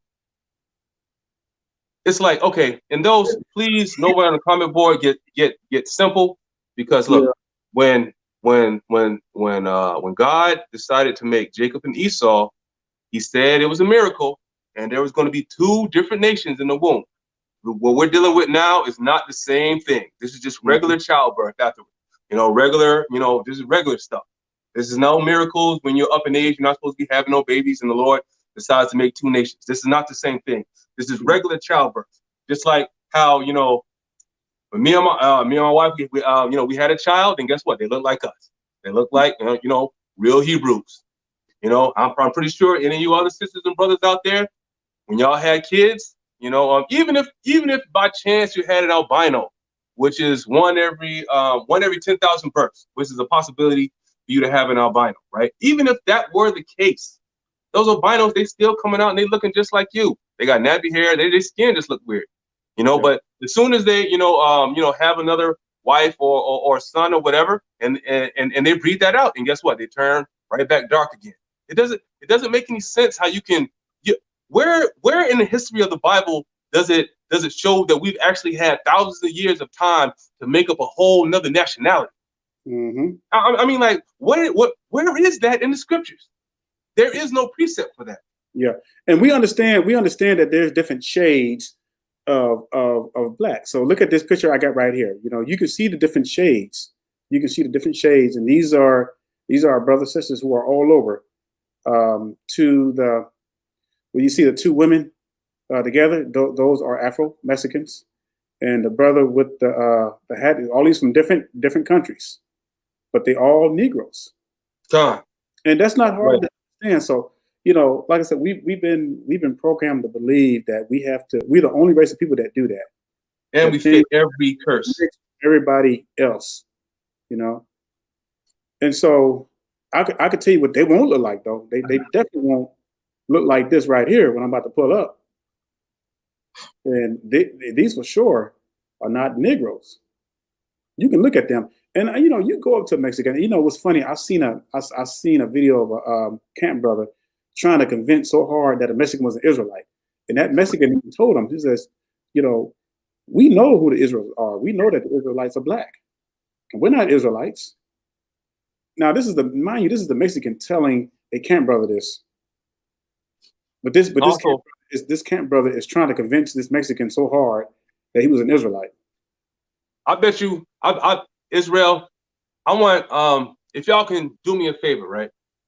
I want y'all to find where there was any of these other abominations that they have on this chart other than our people. Where were they at before the commandment keepers and this truth start coming out? Who is the ones that told these heathens that they were Israelites? Mm-hmm. The people that look just like me and you. Hey, brother, let's waking up. Check this out. I'm gonna pull this chart up right quick. Go to Isaiah 11:11. Let's do another. Oh yeah, okay, yeah. Let's go ahead and knock that out. Yeah, go to Isaiah 11:11, and I want you to read those places really slow too when you read it. Read them one by one. Lucky Israel. I'm doing pretty good actually. Okay, Isaiah chapter 11 and verse 11. Yep, read it now. And also, right, we're going to get into precepts that this is proof that we're going to prove that this is talking about the 10 tribes. Okay, because man, you can read here and it doesn't really, and you can't really prove that this is from the 10 tribes from this singular precept. But we're going to jump to other precepts and we're going to prove that these are the 10 tribes. Okay. And it says, and it shall come to pass in that day that the Lord shall set his hand again the second time to recover the remnant of his people, which shall be left from Assyria and from Egypt. There. Yep, from Egypt. Stop right there. Where do you see Egypt at on this chart? Do you see Egypt on this chart, brother? No, I don't see it. Anybody in the comments? Do y'all see Egypt on that chart? Does Zion see anything on this chart? Y'all see any Egypt on this chart, Zion? I mean, y'all be the judge. All right, brother, read the next one. All right, and from Pathros. Y'all see Pathros on there? You know, I'm baffled how they just, you know, overlook the scriptures and make up their own stuff. And from Cush. And Cush. You know what I'm saying? Yeah, y'all see Cush on there? Let's see. There's a hand woman. Let's look at that. And from Elam. Y'all see Elam? And y'all look up those modern names. And y'all look at those names. Look and find out what the modern day names are. You're going to see that those areas are parts of Africa, parts of what they call the Middle East and the Mediterranean islands. That's right, Khan. And from Shinar. I don't see Shinar on there. And from Hamath. I don't see that on there. And from the islands of the sea. Okay. Go to one more. Go to Zephaniah 3:9, I believe. Khan. We're gonna need to pull that precept back too, though. It's lucky. Yep. 3:9. That's right. Want to read that? Yeah. Go ahead and read that. Okay. For then will I turn the people a pure language, and they may all call upon the name of the Lord to serve him with one consent. Okay, I think it's 3:10. Go down one. From beyond the rivers of Ethiopia, my suppliants, even the daughters of my dispersed, shall bring mine offering. Okay. Do you see that on here in this chart? No, I don't see anything about the rivers of Ethiopia. Exactly. So what I'm trying to tell you, Zion, is that these pieces we just pulled up, these witnesses, destroys this chart alone, and we're not even finished, you know. And so it just goes to show you that this chart is a man-made chart. But see, they try to use Ezekiel. They try to use Ezekiel 37, where it talks about right upon this stick the 12 tribes, but that has nothing to do with the locations. It don't even list the locations. Yes, we know that there are 12 tribes, but you don't know. No one knows what tribe they're from. And where did it say that Ezekiel was writing down every single Hebrew that he had in front of him and telling them what tribe they was from? Where does it say that the Lord told any of these clowns out here, any one West doctrine, to make a 12 tribe chart? Please show me that precept where it said where the Lord came down, when we just read that the Lord is not, there are no prophets, right? And a prophet is someone that has direct contact with the Lord, right? Divine intervention from the Lord. Now, we don't have those today. We don't have those people today. They don't exist right now, right? They'll come in the future, but as for now, we don't have them today, right? So who in the world told these folks to make up this 12 tribes chart? And you know what they like to say? They like to say, well, within, you got to replace it with something. Well, the scripture states that there are 12 tribes. That's all you need to know. There are 12 tribes, and they're all Negroes. That's right. I'll get that Amos 9:7 right quick, because I wanted to make a point about something. Where? Amos 9:7. Let me pull up this picture right quick too while you're doing that.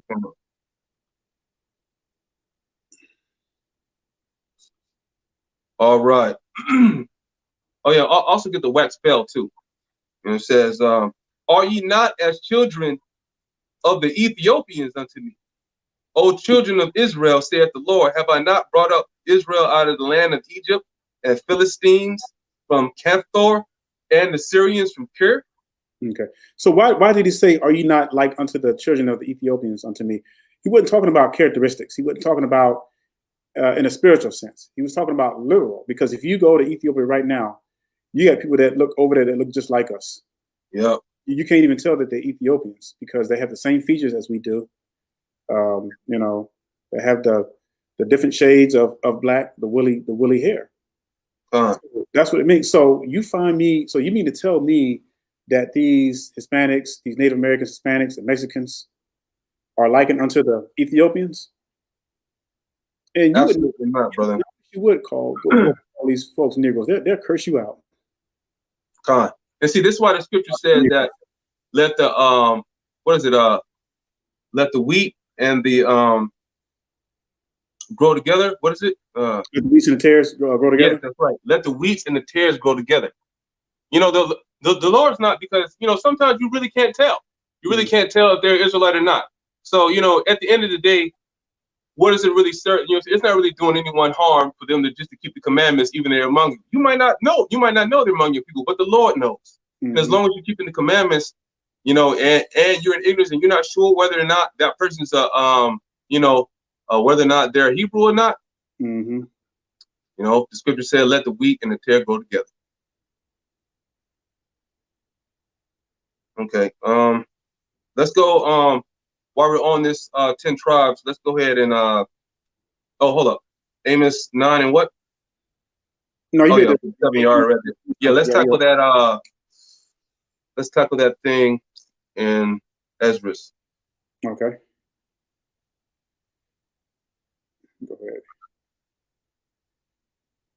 All right. You know, first let's pull the precept up before we go there. Why are you doing that, brother? I'm gonna pull up the true Negro Israelites. All right. All right. Okay, there's a common misconception that's going around Israel. And they believe that the 10 tribes were carried away to some place called Azareth, right? But when we read in 2nd Ezra 13, that is all talking about the future. That whole dream that's going on is talking about the future. The Lord comes back, destroys the heathen, rescues his people, you know, grabs the 10 tribes from where they were located at, okay? It has nothing to do, it's not going to all of a sudden talk about the whole future and then it's going to all of a sudden jump back to the past and say where, you know, where the Israelites, they went across the land to Americas and they kept the commandments. You know, I mean, like that stuff is foolishness. If that were the case, where they kept the commandments where they never kept them before, why are the those heathen Indians, you know, worshiping spirit gods and you know, dancing around teepees, you know what I'm saying, going blah, blah, blah, blah, and all that other foolishness with them feathers and stuff on that. What part of Israel tradition is that? Hey, bro, before you go What on, is I that? just want to let you know something right quick. So this subject that he's getting ready to talk about, we sat down and we studied this thing for hours. Because we both had to do some redigging, researching and everything, and we got it, and that's why we're presenting it now. So okay, first things first. Let's go to 2nd Ezra chapter 13, and I'm going to read 39 through 40. I'm just going to get the meat of it. Okay. It says, and whereas thou sawest that he gathered another peaceable multitude unto him, right? Those are the 10 tribes which were carried away prisoner out of their own land in the time of Osea, whom Salmanassar, king of Assyria, led away captive. And he is not talking about the king of Assyria right here. This is talking about the Hamashiach. And he, meaning the Hamashiach, carried them over the waters, and so they came into another land. Okay. Now this is when he said he's gathered the other peaceable multitude, that they were the same people that were carried away in Assyria. I'm gonna show you that those folks are still in Assyria today, which is the precept that we just read in Isaiah 11:11. Let's go to when this actually happened. Now we'll see that they stayed in Assyria and they still are in Assyria today, part of the 10 tribes. Let's go to 2 Kings, and we're going to read chapter 17 and verse 1. Everybody, I want you to get your Bibles out. Please write down these precepts, because this is how you fight false doctrine. All right, and I'm going to read. And it reads, and in the 12th year of Ahaz, king of Judah, began Osea. Now that's that same guy that's in 2nd Ezra 13, Osea the king. It's just spelled different, you know. It's spelled Hoshea, and in Ezra it's spelled Osea, but it's the same guy, okay? And it said, the son of Eliah, to reign in Samaria over Israel 9 years. Verse 2. And he did that which was evil in the sight of the Lord, but not as the kings of Israel which were before him.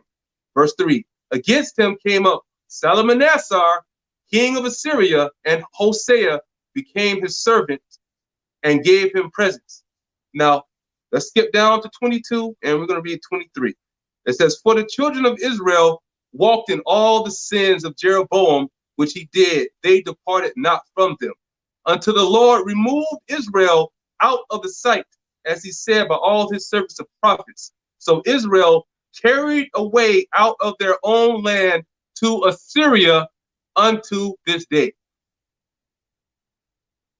Okay, that's the precept. Let's go into to 11:11, where the Lord's coming back to you know, get the folks that are from Assyria. That was Isaiah 11:11. Guess what? It says the exact same thing, that he went to get another peaceable multitude from the same place in 2nd Ezra 13 and 40. It's the same precept. Now you get these other brothers, right, that say that this is talking about these heathen. Ask them to tell you where's the precepts for this. Precept must be upon precept. This is the future it's talking about. When the Lord's coming back, he's going to rescue the 10 tribes. I don't know how to get any clearer than that. And this has nothing to do. It's super clear.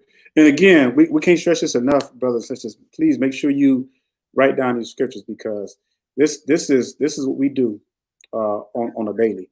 And you know, we got to start. The only way that we're going to get this, we have to come out of this lethargic status we're in, and we got to really dig into the scriptures. Even when we don't feel like it, we got to dig into it. Right? We can't keep the same spirit as we had when we was in Christianity, when we just let anybody tell us anything and we just believed it. Right. You know, that's how we got into Christianity in the first place and got lost, is why we don't read. You know, just imagine if all of us just started reading the scriptures from the beginning. We would have never been in Christianity. None of us would have never really been, you know, but for some reason, the Bible for our people is like, you know, salt to a slug. You know, we don't want to, you know, we don't want to deal with it. We don't want to read it. We just want to listen to these guys on the corner and you know, and teach us stuff. You know, the reason, like, you have to do the work. Everybody has to read. Every man in this truth, we have to read. Women too. But hey, brother, I want to clear something because they use, and let me pull up this picture of what they call the 10 tribes. These old European heathens that they're calling Israelites. And why you get Jeremiah chapter 12 and verse 9, because this is the verse that they use to try to prove that the northern tribes are racially mixed with the other nations, which just has nothing to do with color, race, or anything. It's talking about completely different. So we can get that cake unturned too. That old. Yeah, we'll do that too. Yeah, and then go to Jeremiah. Yeah, get the Jeremiah one first. Jeremiah 12 and verse 9. Gotcha. Yep. Jeremiah 12 and 9. It says, "Mine heritage is unto me as a speckled bird. The birds round about are against her. Come ye, assemble all the beasts of the field, come to devour." So they'll try to use this to say that, see, this is talking about the northern tribes being racially mixed with the people. But get what you just read. You read a very key word. It says that the birds round about are against her. So that's talking about, that's a witness to Matthew when it says that we should be hated among all nations. That's what that means. That's what that's talking about. That we would just be hated among all nations because we are hated. Has nothing to do with race. Has nothing to do with being. It just baffles me how they can take that, you know, and say a speckled bird. Oh, that means that we have like 50 different nationalities. You know, we have these heathens right here. Yeah, man, we got Mexicans. Koreans. We got everybody. Anybody can be it. Only a black person would say something like that. Hey, let me ask you something, brother. Now, I've been all over the world, you know. So when you look at these other heathen nations outside of Israel, like Moab, like the Chinese, do you ever hear of Chinese racially marrying with other races? No. You ever hear? If they do, it's on a very percentage, because they would get disowned by their parents if they marry outside their race. Koreans are the same way. I was in Seoul for a while. I was in Korea. They're the same way. They are not allowed to marry outside their race. If they do, then they get disowned. You know, we're the only Joes that do that. I mean, just the fact that people that, you know, these guys believe that the Lord's going to reward your wickedness for the child of God is just, I mean, I don't know, man. You know, a case in point. Even though Uriah, David, right? You know, David, he had lust after Bathsheba, right? And Uriah the Hittite, he was a Hittite, which means he's a heathen. But David went unto her and had a child by the woman, right? What did the Lord do to the child? He killed the child after 7 days. The Lord is not playing no games with no kind of wickedness. Right. I don't understand why you believe that. You know what I'm saying? Like, you know, for some reason, David even fasted and prayed and cried and wept and did all that stuff for all the 7 days, hoping that the Lord would spare his iniquity. The Lord did not overlook that. Killed that baby in 7 days. Mm-hmm. So that goes to tell you right there, like we said earlier, wickedness comes with consequences. And It said that the unrighteous seed shall be rooted out. mm-hmm. And because of that is the reason why we're in this situation that we're in right now. And still haven't gotten it. And it's funny because all the precepts and witnesses that we've given, nobody should have no doubt in their minds. What thus says the word is clear. And the only reason why we have an issue with it is because we want to compromise. We try to make it fit our benefits. We try to make it fit our sensitivity. And that's our problem. We keep trying to take the Most High and bring him down to our level. Don't work that way. Most High says, I change not. So Israel, at this time, I guess, what do you want to do? You want to open up the comment board for questions? Well, we're right about we're almost around about 2 hours. We can look at some, but let's address one more thing right quick. Okay. We would like to go to Moses, and we're going to go to Numbers. Was it Numbers? What was it? Numbers 118. We was going to go to. Khan. Yeah, it was Numbers 12. I'm sorry, Numbers 12. 1 through. There was a point that you wanted to bring out and everything, so let's go there. I wrote it down, so. Okay, a lot of people have a beef with. They have a problem that Moses, as it says in the scriptures in Numbers verse 12 and 1, it says, and Miriam and Aaron. All right, that's important that you realize it was Aaron as well. Spake against Moses because of the Ethiopian woman he had married. Well, he had married an Ethiopian woman. Now, what does that tell you right there? What does that say? Why were they speaking against Moses? That's because he was in sin, right? That's the reason why they were speaking against him, because they saw that he was doing something that he wasn't supposed to be doing. They felt that he did something that he wasn't supposed to do. Now, Miriam, so if you read out through the scriptures, Miriam is the only one that got punished for this. Aaron didn't get punished. Aaron didn't get punished for speaking against, Moses for marrying that heathen woman. The reason why Miriam was the only one that got punished is because, as you know, in the law, there's no woman supposed to speak up against no man. Period. That's not supposed to happen. But as you see, Aaron, he didn't get punished for that. Why? Because Aaron was in the right.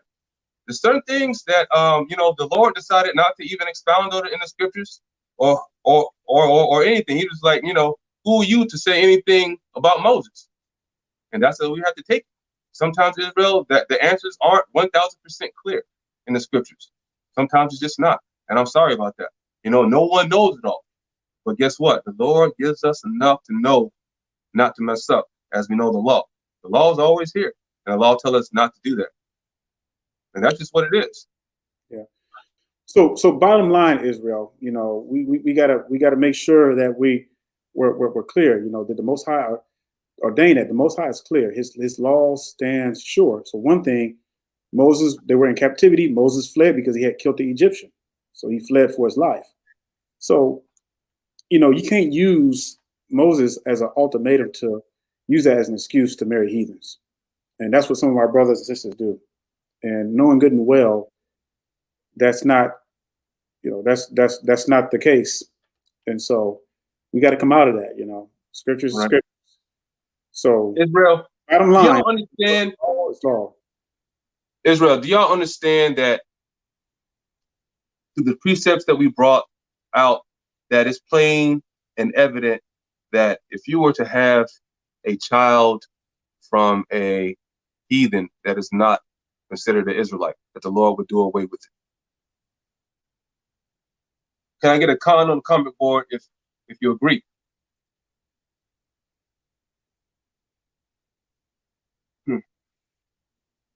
Man. You want to open up the board for some comment questions? Yeah, so we're drawing to an end, Zion. So if you got any questions, we'll try to, we won't be able to get all of them. But if you got questions, go ahead and we get some cans. So there's a little lag. So go ahead and ask your questions.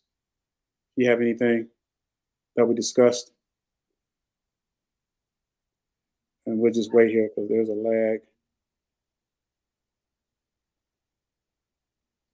All right. Okay, if you see anything, words All right. are mine. So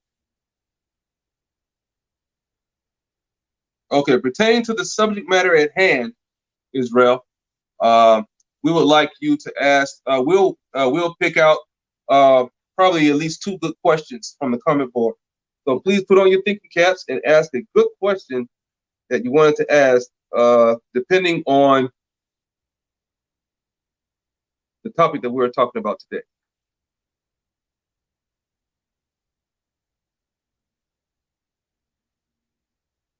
Hey, Dan, I'll let you go ahead and pick out the questions that you want to get answered, brother. yeah, I'm looking right now. Okay. And if you see something too, say, because I think you can see. I think you might be able to see yours a little better. I can't really see it; it's really small. So, Yeah. we debating now.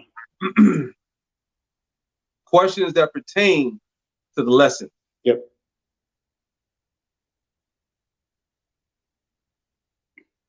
Oh, somebody said, why is Joseph not on the chart?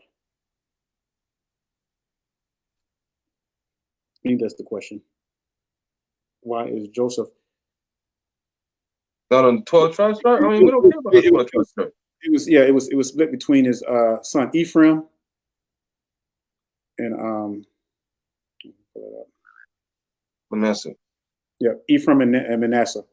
So that's why you don't see the chart of you don't see Joseph, because the 2 tribes were split between his 2 sons.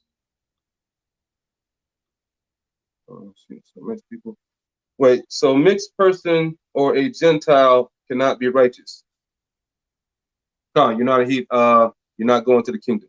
If you're a mixed person or you're a Gentile, you are not going to the kingdom. Are there 2 lineages of Christ? Are there 2 lineages of Christ? Is he from Solomon? Okay, now I'll answer that one. There are 2 lineages of Christ. One is the supposed one that leads up to Joseph. Now, I don't want to really I'm gonna answer it lightly. Okay. From the beginning, Joseph has had a curse on his line through Dinah from all the way from the Old Testament. Now, from Solomon all the way up, that seed line is wicked as hell and filled with MAMZERs. They'll do nothing but sin and commit fornication and whoredom against the Most High. So we know that the Lord is not, I mean, common sense to tell you that the Lord is not going to descend from a wicked line of kings, right? So that's why we have to go to Nathan's line, right? And that's why it's in Luke. His line is in Luke, because, and this is also dispels that abominable doctrine that says that he came from the seed line of a man. Man, you can cut that all day. You can say, well, if we're born into sin, right? Well, then every man is born to sin from a seed from his father, right?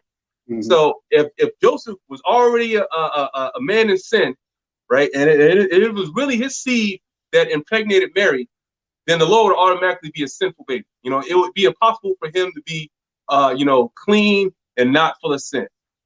In the scriptures, it actually says, hold on, man, let's go to Galatians 4. Give me a second, Israel. Let me pull this up. So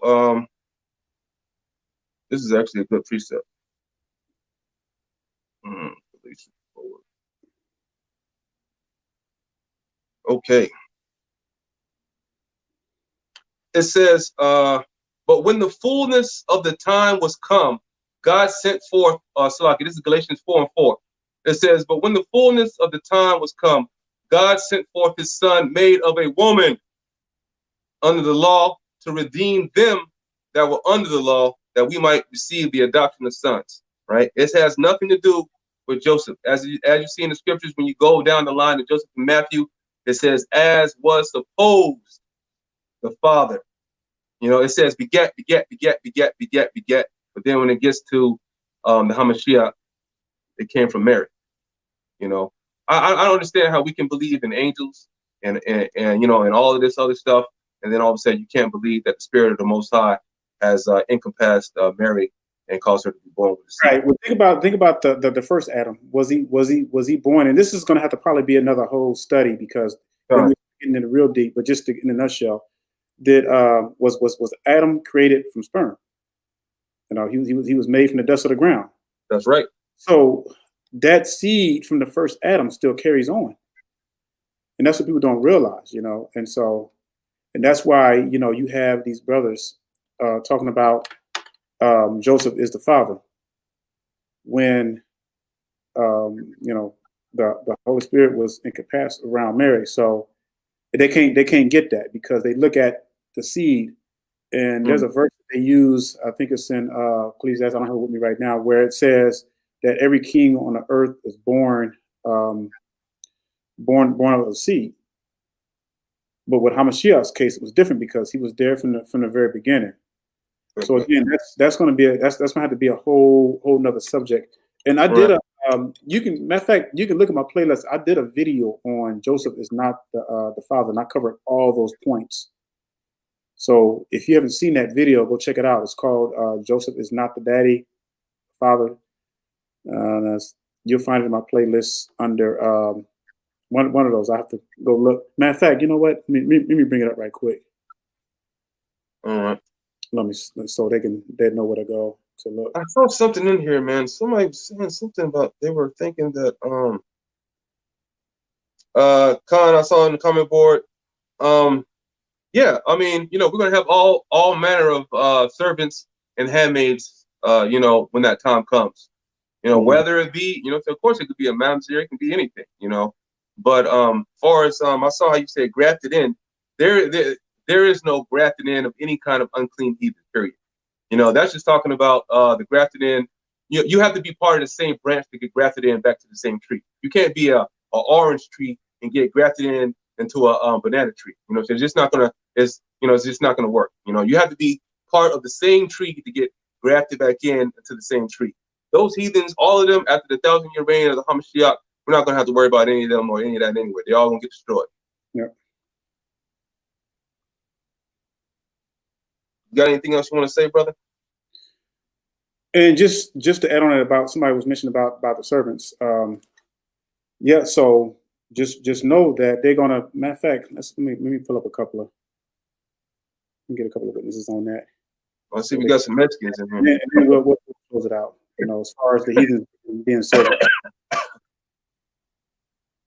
Listen, Israel, and you Hispanics out there, you know, I'm just saying that, you know, I apologize that my people have actually told you a nefarious lie. They've you know, they witnessed to your people, and they've told you guys that you guys are Israelites. I'm sure, you know, it's great, you know, and trust me, you know, if it was me, you know, I'll be like, hey, man, you know, I'll be happy too. But then when I figure out something, of course, you're gonna, you know, fight hard as you can. But just go back over the video and go over the precepts over and over again. I promise you that you guys are not part of the children of God. The children of God look like me and Brother Daniel. That's right. That's all there is to it. I'm sorry about that. You know, there's nothing I can do. You know, the Most High and His children, the children are going to look like the Father. You know, the Most High has woolly hair, and you know he has and you know he has brown skin. That's just what it is. You know what I mean? I don't know what children don't look like their father. That's right. You know, and then you know that's just what it is. You know. So, yeah, that's all I have. I was going to pull up something, but this was referring to like that captivity, Isaiah 14, 1-2. And they can go back and they can just go back and read that. We don't have to read it right now. But write these scriptures down, Zion. So this is pertaining to servants. Just write it down right quick. You got a pen. Jeremiah 30:16. Isaiah 14, 1-2. Isaiah 14, 21-22. Revelation 13:10. Obadiah 1:20. Isaiah 61, 5-7.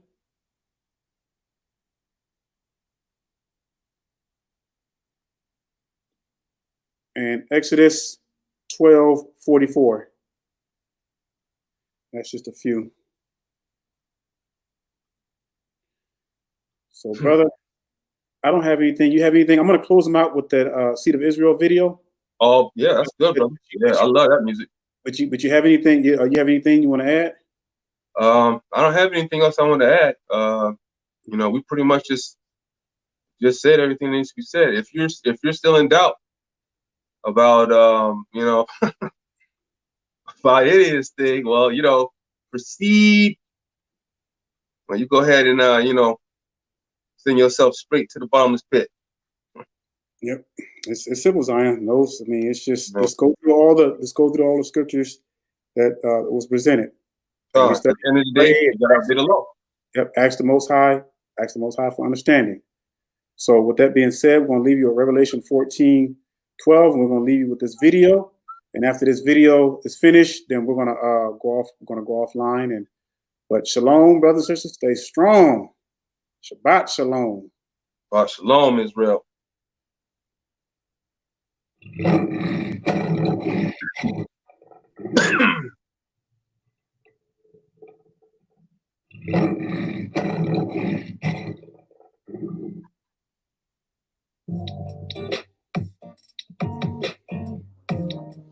Whoa, yeah.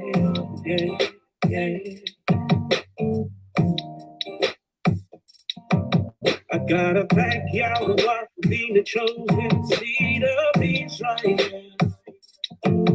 Here's the passion of the saints. Here are they to keep the commandments of the Yah and the faith of Mashiach. Whoa, yeah. I gotta thank Yahweh for being the chosen seed of Israel. Here's the passion of the saints. Here are they to keep the commandments of the Yah and the faith of the Mashiach. Oh, yeah. Whoa. I'm here to encourage you, brothers and sisters, trying to paint to you a better picture. Everything I say, I back it up with the scriptures to get you out the matrix. It's been over 400 years of life. You gotta open up your eyes, 'cause there's so many reasons to be in captivity. You gotta flee from the heathens. There is hope in our future, even though they try to do us in. But we live to fight another day. In the city, we'll be praying for Yahweh. I gotta thank Yahweh for being the chosen seed of Israel. Here's the passion of the saints. Oh, here I keep the commandments of the Yah, and the faith of Mashiach. Oh, yeah. I gotta thank Yahweh for being the chosen seed of Israel. Here's the passion of the saints. Here I bear to keep the commandments of the Yah and the faith of the Mashiach. Oh, yeah. Whoa. Do that.